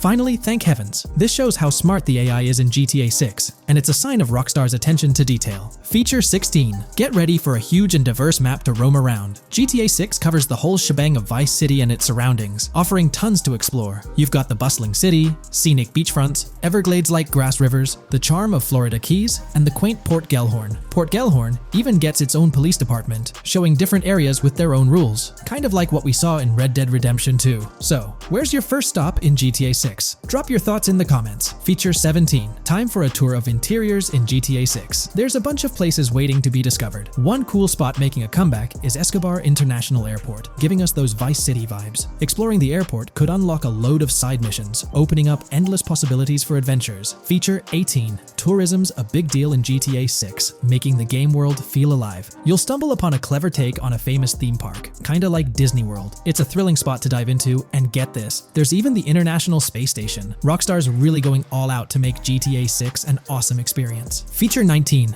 The characters you'll meet in GTA 6 have had some major upgrades. They come in all shapes and sizes, some towering and impressive, others more on the average or smaller side. This variety really brings the in-game city to life, making it feel more realistic. Rockstar's definitely set a high standard in gaming with this, and I can't wait to dive into this amazing world they've created. Feature 20 new gameplay features are here, and one that stands out is using assault rifles while inside a vehicle. It's going to shake up how players handle combat. Feature 21 money in GTA 6 works differently. You don't just magically get more cash in your bank account after robbing a store. Instead, you physically grab the cash from the store counter using a button. It makes the whole experience more real and interactive. Feature 22. Now this is wild. The vehicle customization options in GTA 6 are something else. When you get into a vehicle, hit the left D-pad for the vehicle options menu. You can tweak the seat, fix the steering wheel, and even jazz up the interior. There's talk that this might be limited to developers, but I'm hoping it's for everyone in the final game. Feature 23. There's a ton more to do in GTA 6. The game amps up interaction by letting you handle money, USB drives, weapons, food, and different clothes, giving you more control over the world. Feature 24 hats off to hat customization. In GTA 6, you can style your hat in different ways, showing off your fashion taste. It might seem small, but it makes your character really stand out. Feature 25. Here's a neat twist. When you're on the run and hijack a ride, your criminal description changes a bit, leaving out specific car details. This tricks witnesses and stops them from telling the cops about your getaway car. Smart move to stay hidden and adds a tactical side to the game. Feature 26. The big news? GTA 6 is officially scheduled to hit stores. Feature 27. Something fun and quirky. You can actually interact with gumball machines in the game and snag some gumballs. It's a small thing, but it adds a nice touch of reality to the game. Feature 28. Talking about the cops and what's happening in the game world. During gameplay, I saw the police doing traffic stops, DUI tests, and even searching vehicles. Also, the in-game map shows random NPC AI car accidents, and the cops rush in to handle these, making the virtual world feel genuinely chaotic. Feature 29. Time to talk weapons. GTA 6 brings a massive range of guns, from pistols to heavy artillery. With so many options, the action stays intense, making sure you're armed for any situation. Feature 30 GTA 6 is bringing in an inventory system, like what we saw in Red Dead Redemption 2.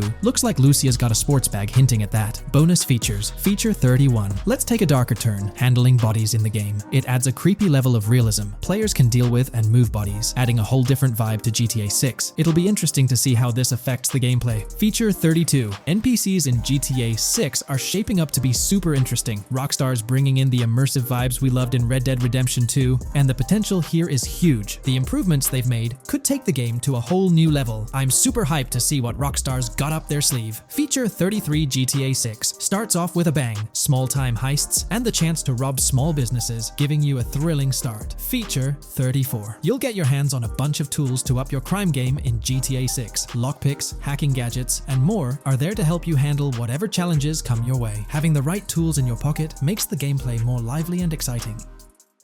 In today's video, we're about to explore the intricacies of the Vice City mapping project, unraveling the mysteries of the latest map iteration. Join us as we meticulously analyze the details and draw insightful comparisons between the expansive GTA 6 map and its predecessors within the series. Our adventure doesn't stop there. We'll be immersing ourselves in the leaked information from 2022, unveiling a treasure trove of open-world activities. Brace yourselves for a comprehensive list featuring every nook and cranny on the GTA 6 map, showcasing not only new additions, but also the anticipated return of beloved locations from the iconic GTA Vice City, as hinted in the leaks. Let's kick off this exploration by delving into the heart of the GTA 6 mapping project. For those familiar with it, this official endeavor aims to provide a scale-accurate representation of what players can expect in the actual game. The map sprawls across two major cities, Vice City and Fort Gorn, and every detail is meticulously curated from leaks and the official trailer. Now, for those wondering about the seemingly expansive green spaces on the map, it's important to acknowledge the limitations of our knowledge. The apparent emptiness serves as a stark reminder of the scarcity of information currently available. The top portion of the map,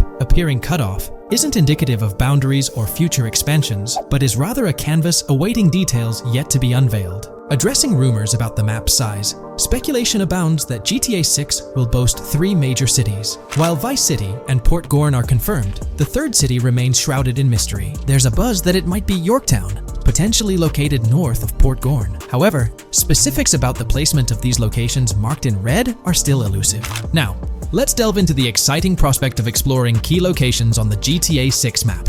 These names, extracted from the official trailer and leaks, offer a tantalizing glimpse into the rich and diverse world awaiting players. Get ready to traverse the landscapes of Yorktown Red Hill Fairyland Forest, near Berryland, a whimsical Disneyland parody, Ambrosia Lake, Leonida, Lore North, Beaches Belleville, Ica, Vice City, Hamlet, Grass Rivers, and the enigmatic Gator Keys. As our journey unfolds, stay tuned for more updates, insights, and speculations surrounding the continually expanding universe of GTA 6. The road ahead promises thrilling surprises, and we're here to navigate it together. Now, let's delve deeper into the intriguing details surrounding Port Gellhorn. The bustling streets and structures around Hank's Waffles Diner, a focal point for a heist according to the leaks, spark anticipation for dynamic in-game events. The meticulous rendering of these locales not only captures the essence of the city, but also invites players to immerse themselves in the narrative-driven experiences that Rockstar Games is known for. Examining the speculative changes in Port Gellhorn, the notable relocation of the Port Gellhorn airfield suggests a strategic reimagining of the city's layout. This shift, coupled with the adjustment of the Port Gellhorn Raceway, hints at a carefully planned urban evolution, potentially altering the dynamics of the airport's placement within the city. The industrial sector of Port Gellhorn provides a gritty backdrop, with the iconic United States prison maintaining its imposing presence. The inclusion of the pawn shop, prominently featured in the trailer, underscores the developer's commitment to integrating real-world elements seamlessly into the game environment. Venturing southward, areas like Second Fina and Belleville remain enigmatic, their constant relocation adding an element of unpredictability to their final positioning on the map. Ambrosia La Pearl, steeped in mystery, teases players with its undisclosed location, heightening the sense of intrigue surrounding these diverse neighborhoods. Our exploration now takes us into the heart of Vice City, where a substantial chunk of the urban landscape unfolds before us. While speculation abounds regarding the placement of red buildings and names, the gray structures, sourced from both the trailer and leaks, serve as tangible landmarks, anchoring our understanding of the evolving cityscape.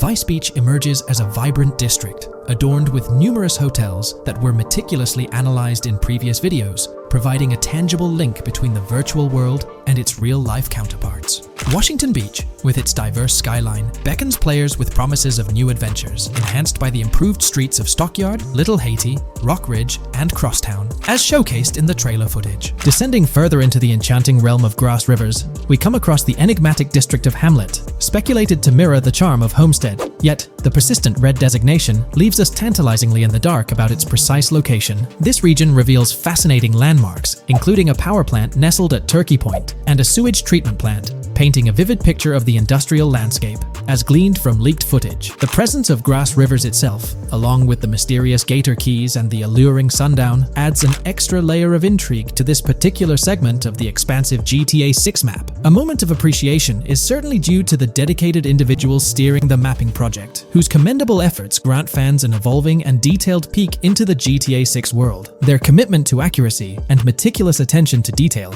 foreshadow an immersive gaming experience, setting the stage for the excitement surrounding the official release. Now, let's delve into a truly mind-blowing comparison that has set the gaming community abuzz. Our gaze shifts to the juxtaposition of Los Santos from GTA 5, Liberty City from the iconic GTA 4, and the highly anticipated Vice Beach from GTA 6. The comparison not only highlights the need for potential adjustments in Vice Beach's size, but also emphasizes the extraordinary density and detail that players can expect. Acknowledging the observed need for a slight enlargement of Vice Beach, the visual impact remains nothing short of extraordinary. The comparison underscores the incredible density that GTA 6 promises, reminiscent of the lively streets and vibrant atmosphere experienced in the streets of GTA 4's Liberty City. Speculation regarding the buildings in Vice Beach, as showcased in the mapping project, heightens the anticipation, with the close proximity of structures promising an unparalleled level of immersion and detail, evoking nostalgia from the beloved GTA 4 era. This meticulously crafted map stands as a colossal playground, harking back to the bustling streets that made GTA 4 a standout title. The intricate detailing, the tightly packed urban landscape, and the anticipated density all point towards an experience that pays homage to the franchise's esteemed roots, while pushing boundaries in the expansive open-world genre. The enormity of GTA 6, both in size and detail, heralds a new era in gaming. The astonishing comparison, showcasing the potential density and intricacy of Vice City, is nothing short of a revelation. A special acknowledgement goes out to the mapping community for their outstanding work in envisioning an entire Vice City characterized by a multitude of buildings. The level of density and detail promised is unprecedented and is set to redefine the benchmarks of open-world gaming. The concept of an expansive map allegedly featuring 3 cities elevates the excitement, presenting players with a gaming landscape of unparalleled proportions. Now, delving into the realm of open-world activities revealed in the 2022 leaks, the thrill intensifies. With 4 confirmed activities and the potential inclusion of DICE, GTA 6 promises a diverse range of immersive experiences. Golf, fishing, and races are confirmed elements that contribute to the dynamic and engaging environment that Rockstar Games is crafting. A particularly intriguing moment unfolds in the trailer, as Jason, visibly nervous, speeds away from a robbery scene, with Luke clutching the ill-gotten cash. In the distance, the iconic Topgolf in Doro makes a cameo, a real-world entertainment destination located in Doro, Florida. The climate-controlled hitting bays, HD TVs, and sports bar elements create an enticing backdrop for players to explore. This real-world integration adds a layer of authenticity, bridging the gap between the virtual and real worlds. Fishing, poised to be a serene yet potentially rewarding pastime, is expected to be available from various locations in the vast ocean. Races, an integral and adrenaline-pumping element of the GTA series, are set to deliver high-octane excitement that fans have come to expect from the franchise. Furthermore, a detailed list from the GTA 6 document unravels every location visible in the leaks on the GTA 6 map. This includes not only new and thrilling destinations, but also the return of iconic locations from the beloved GTA Vice City. The inclusion of familiar locales adds a nostalgic touch, creating a seamless connection between the past and the present within the expansive world of GTA 6. Now let's embark on a comprehensive exploration of some of the familiar locales, making a triumphant return in GTA 6. As unveiled by the mapping project. These recognizable names from the GTA Vice City era evoke a sense of nostalgia, rekindling memories of past gaming experiences. Leaf Links, Malibu Club, Washington Beach, Ocean Drive, Ocean View, and Little Haiti are just a few examples of the beloved spots that players will once again encounter in the immersive world of GTA 6. It's a poignant journey back in time as we rediscover these iconic locations, now reimagined and seamlessly integrated into the highly anticipated GTA 6 map. Venturing further into the extensive list of locations, our focus remains on the map, unveiling an array of intriguing places that contribute to the game's richness. Among these, the Jack of Seas nightclub takes center stage, having made appearances in both the official trailer and the leaks from 2022. While a detailed reading of every location is beyond the scope, feel free to pause the video and explore these fascinating spots at your own pace. From quaint small stores to the distinctive stone sculpture gracing Vice Beach, each location adds layers of detail and authenticity to the sprawling game world, some of which have been exclusively revealed through leaks. Shifting our gaze to Port Gilhorn, a diverse array of captivating places awaits discovery. The car wash, soccer field, a bustling basketball court, the Ambrosia Farm, and the intriguing King Neptune statue are just a glimpse into the eclectic offerings in this part of the map. Sailing through the Keys, exploring underwater ruins, investigating an underwater research facility, and contemplating the mysteries of the Bermuda Triangle add an extra layer of fascination to the GTA 6 experience. With the unveiling of the mapping project, the sheer depth and meticulous attention to detail that Rockstar is investing in the GTA 6 map become even more awe-inspiring. The possibilities for Easter eggs and hidden secrets in this expansive and densely packed landscape seem limitless. As we peel back the layers, the anticipation and excitement for the intricate world Rockstar is crafting only intensify.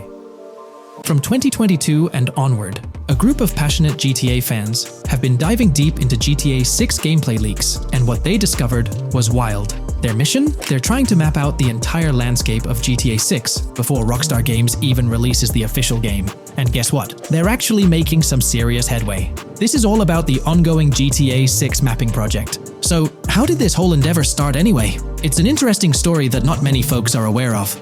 You see, there was a similar craze back when GTA 5 was announced. Back in 2011, a group of dedicated fans took it upon themselves to predict and sketch out the layout of GTA 5's terrain. How did they do this? By meticulously analyzing every single trailer that Rockstar Games dropped in the year leading up to the game's eventual release in 2013. The surprising part? When the game finally hit the shelves, a substantial chunk of what these fans had mapped out turned out to be surprisingly accurate. Sure, there were a few locations that were a bit inaccurate, like the military base being off and the dam placed in the wrong spot.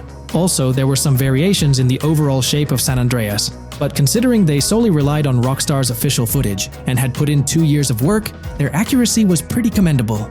Now imagine this, if they could pull off that level of detail with just the trailers, think about what these enthusiasts could achieve with the leaked, under-the-radar stuff that slipped out prematurely.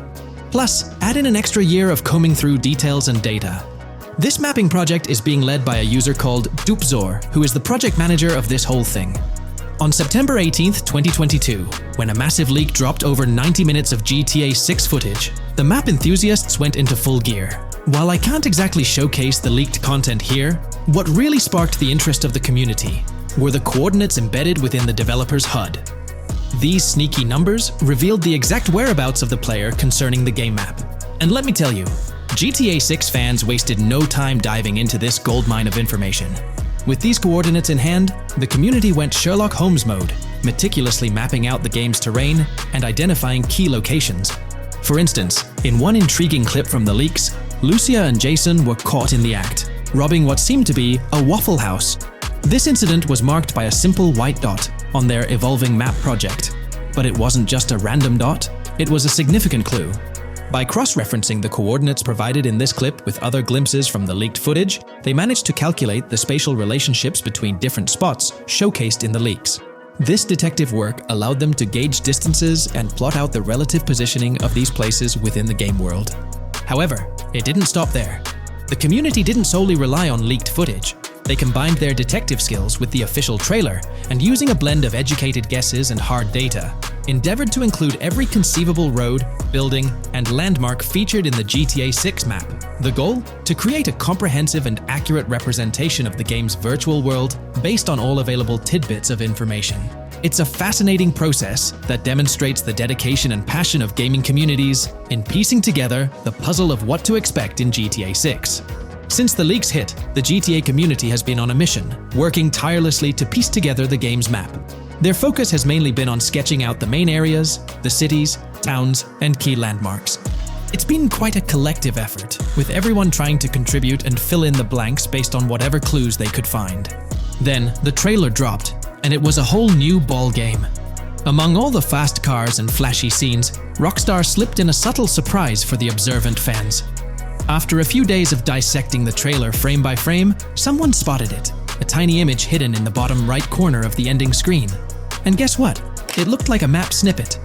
Naturally, the community went into full detective mode. They put on their magnifying glasses and compared this mysterious map with the one they'd been building from the leaks. There were some similarities, especially with the layout of the right side and the presence of separate islands at the bottom, surrounded by water. But here's the catch. That image was pixelated to the max. It was like trying to figure out a puzzle with half the pieces missing. The lack of detail made it nearly impossible to confirm if it matched their map. This whole revelation sparked a heated debate among fans. Some folks started wondering if Rockstar deliberately threw this low-res map nugget to mess with their heads. Could it be that Rockstar is messing with the community, leading the GTA 6 mapping project into the wrong path? It's pretty odd for Rockstar to include this map, as it was deliberately placed. When it comes to safeguarding the details of their upcoming games, Rockstar is notoriously tight-lipped. So, when those leaks dropped in 2022, it really threw a spanner in the works for the company. It's kind of a déjà vu situation, considering a similar thing happened back when GTA 5 was in the spotlight. I can't help but wonder if Rockstar did this deliberately, as a deliberate move to shake things up and keep everyone guessing. But then again, we, the GTA fans, are pretty good at concocting theories out of thin air. Now, about that mysterious, highly detailed artwork nestled in the official wallpaper, that's what's really piqued my interest. It's like this odd piece that stands out from the rest, making me think it wasn't just randomly thrown in there. There's gotta be some intention behind it, right? The big question swirling around is whether it's a sly misdirection or a subtle clue for the savvy gamers. But honestly, we won't get any answers until the game hits the shelves, or maybe, if we're lucky, after another sneak peek in a new trailer. The GTA 6 mapping community dove headfirst into dissecting this artwork, but truth be told, there wasn't much to work with, so they've been sticking to the stuff they can actually confirm. Oh, and those maps floating around, especially the ones from IGN and PC Gamer, they're more like creative interpretations. Think of them as speculative mock-ups cooked up by the mapping community based on their hunches and educated guesses. There's a whole lot of imagination at play there, but none of it has received the official stamp of confirmation. The GTA 6 mapping project might not be dropping any bombshells about unknown locations in the game, especially considering how the gameplay leaks already spilled quite a bit on what's in store. Now, the heart of this community effort lies in the finer details. They're all about pinning down the exact spots where these landmarks and locations are going to be placed within the game's vast world. However, let's be real here. They've barely scratched the surface, covering roughly just 10% of the entire map. Still, kudos to them for the tremendous effort and progress they've managed to make with what they have.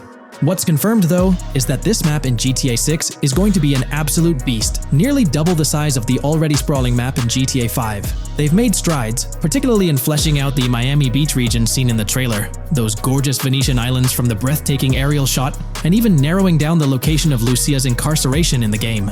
Looking ahead, this ongoing commitment over the coming years will gradually unveil more insights into what we can anticipate from the GTA 6 map. The anticipation is real, and it's fascinating to witness how this mapping endeavor will continue to shape our expectations for GTA 6. Looking at the timeline, it's pretty clear that both the completion of the project and the release of GTA 6 are still a considerable number of years down the road. But let me tell you, the dedication and hard work displayed by this community are nothing short of remarkable. Honestly, they deserve way more recognition for what they're doing. If you're keen on staying updated with the latest progress, or even lending a hand to this endeavor, I strongly recommend hopping onto the GTA 6 mapping community Discord. You'll find the link in the description below. These individuals have a monumental task ahead of them. But you know what? It's an incredibly intriguing project.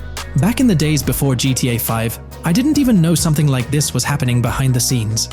But now, as we patiently wait for 2025, every snippet of information or rumor about GTA 6 gets me all excited. And out of everything related to the game, I find the mapping community's tireless efforts the most captivating and commendable. A massive thank you to every single person contributing their time and effort to this project. I genuinely cannot wait to witness the final result of all their hard work.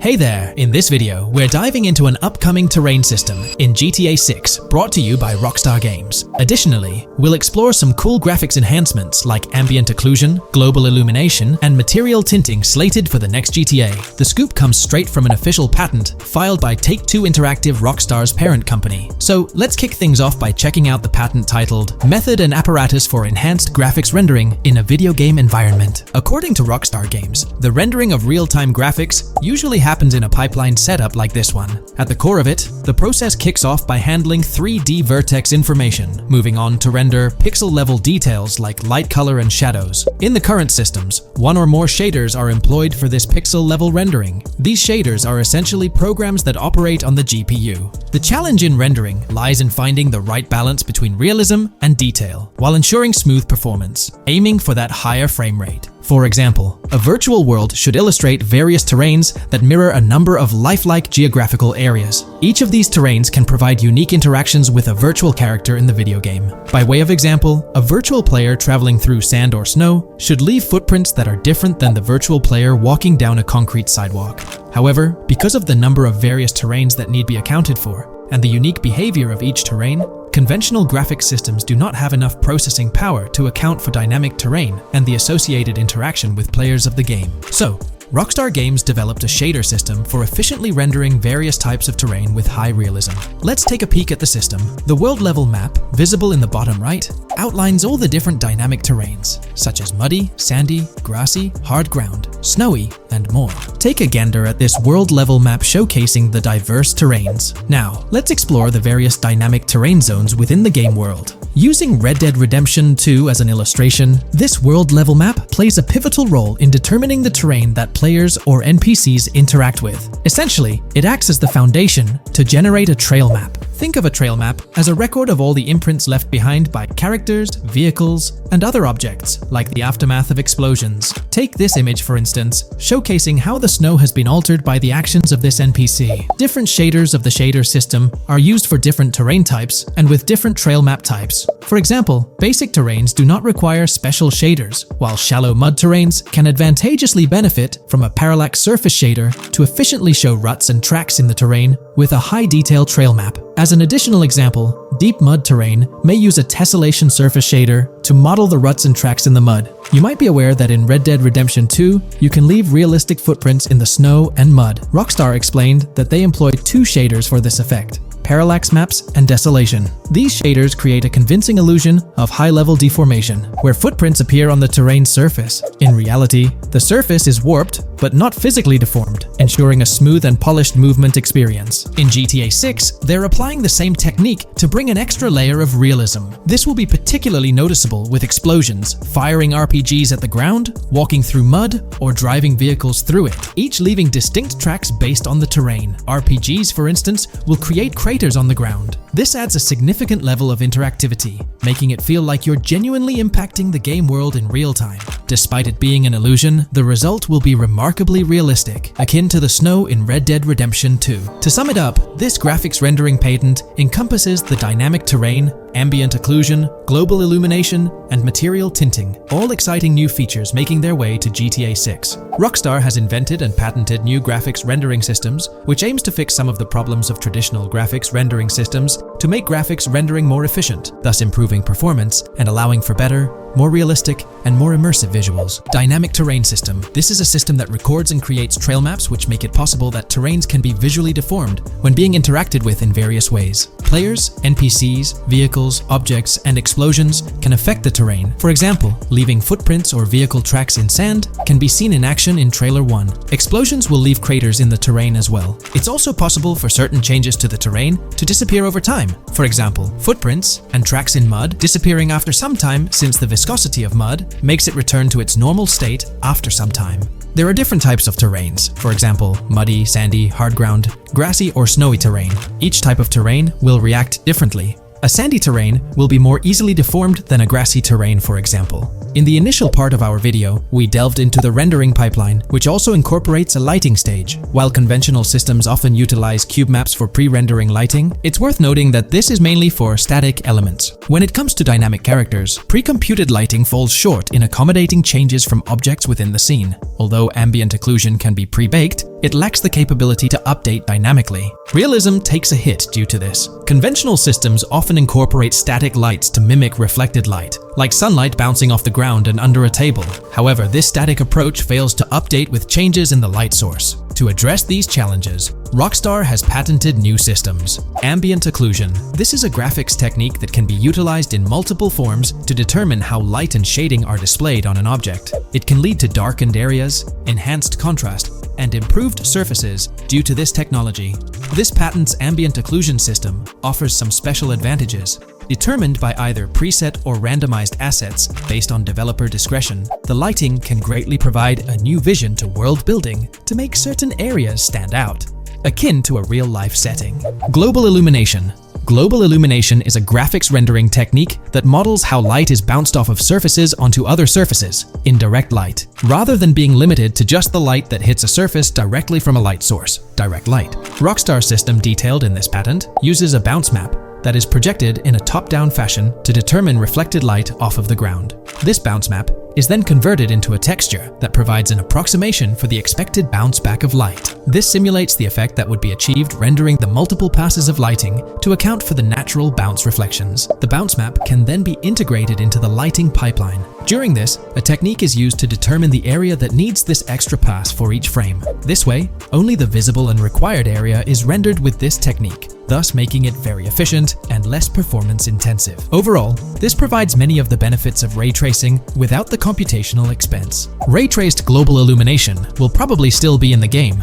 For example, Lucia prison clip in Trailer 1. This special system is just a way to render large-scale global illumination efficiently. Now, let's touch on the final problem that Rockstar has addressed through this patent with conventional systems. Finally, as another example, to develop a rich and engaging game world, it is advantageous to populate the world with variations of similar objects. In other words, you do not want every simulated person, cow, gun, car, cart, ship, or animal generated in the game to look the same. Because the 3D model for many of these objects would be identical, variation was traditionally accomplished by creating different texture files to paint a different look on the object. For example, two variants of a cow model could be created, one with a texture to create a brown cow, and the other with a texture to create a black cow. These prior art systems created the desired variety at the cost of artist time, computer memory, and resources to maintain a multitude of different hand-authored variants for each in-game object. To combat this, Rockstar is introducing material tinting. RDR2 had a system that could tint the color of clothes to create far more variations on NPCs. This new patent is an evolution of that system and allows for creating of several in-game object variants from a single model. It can not only modify an object's colors, but other material properties, such as metalness and lighting parameters, or add additional layers to it, such as mud, snow, or dust as well. Envision the extent of customization that awaits in this game. Summing up the official patent for graphics rendering, it's evident that Rockstar has elevated numerous systems from Red Dead Redemption 2. Share your thoughts on everything covered in today's video in the comments below.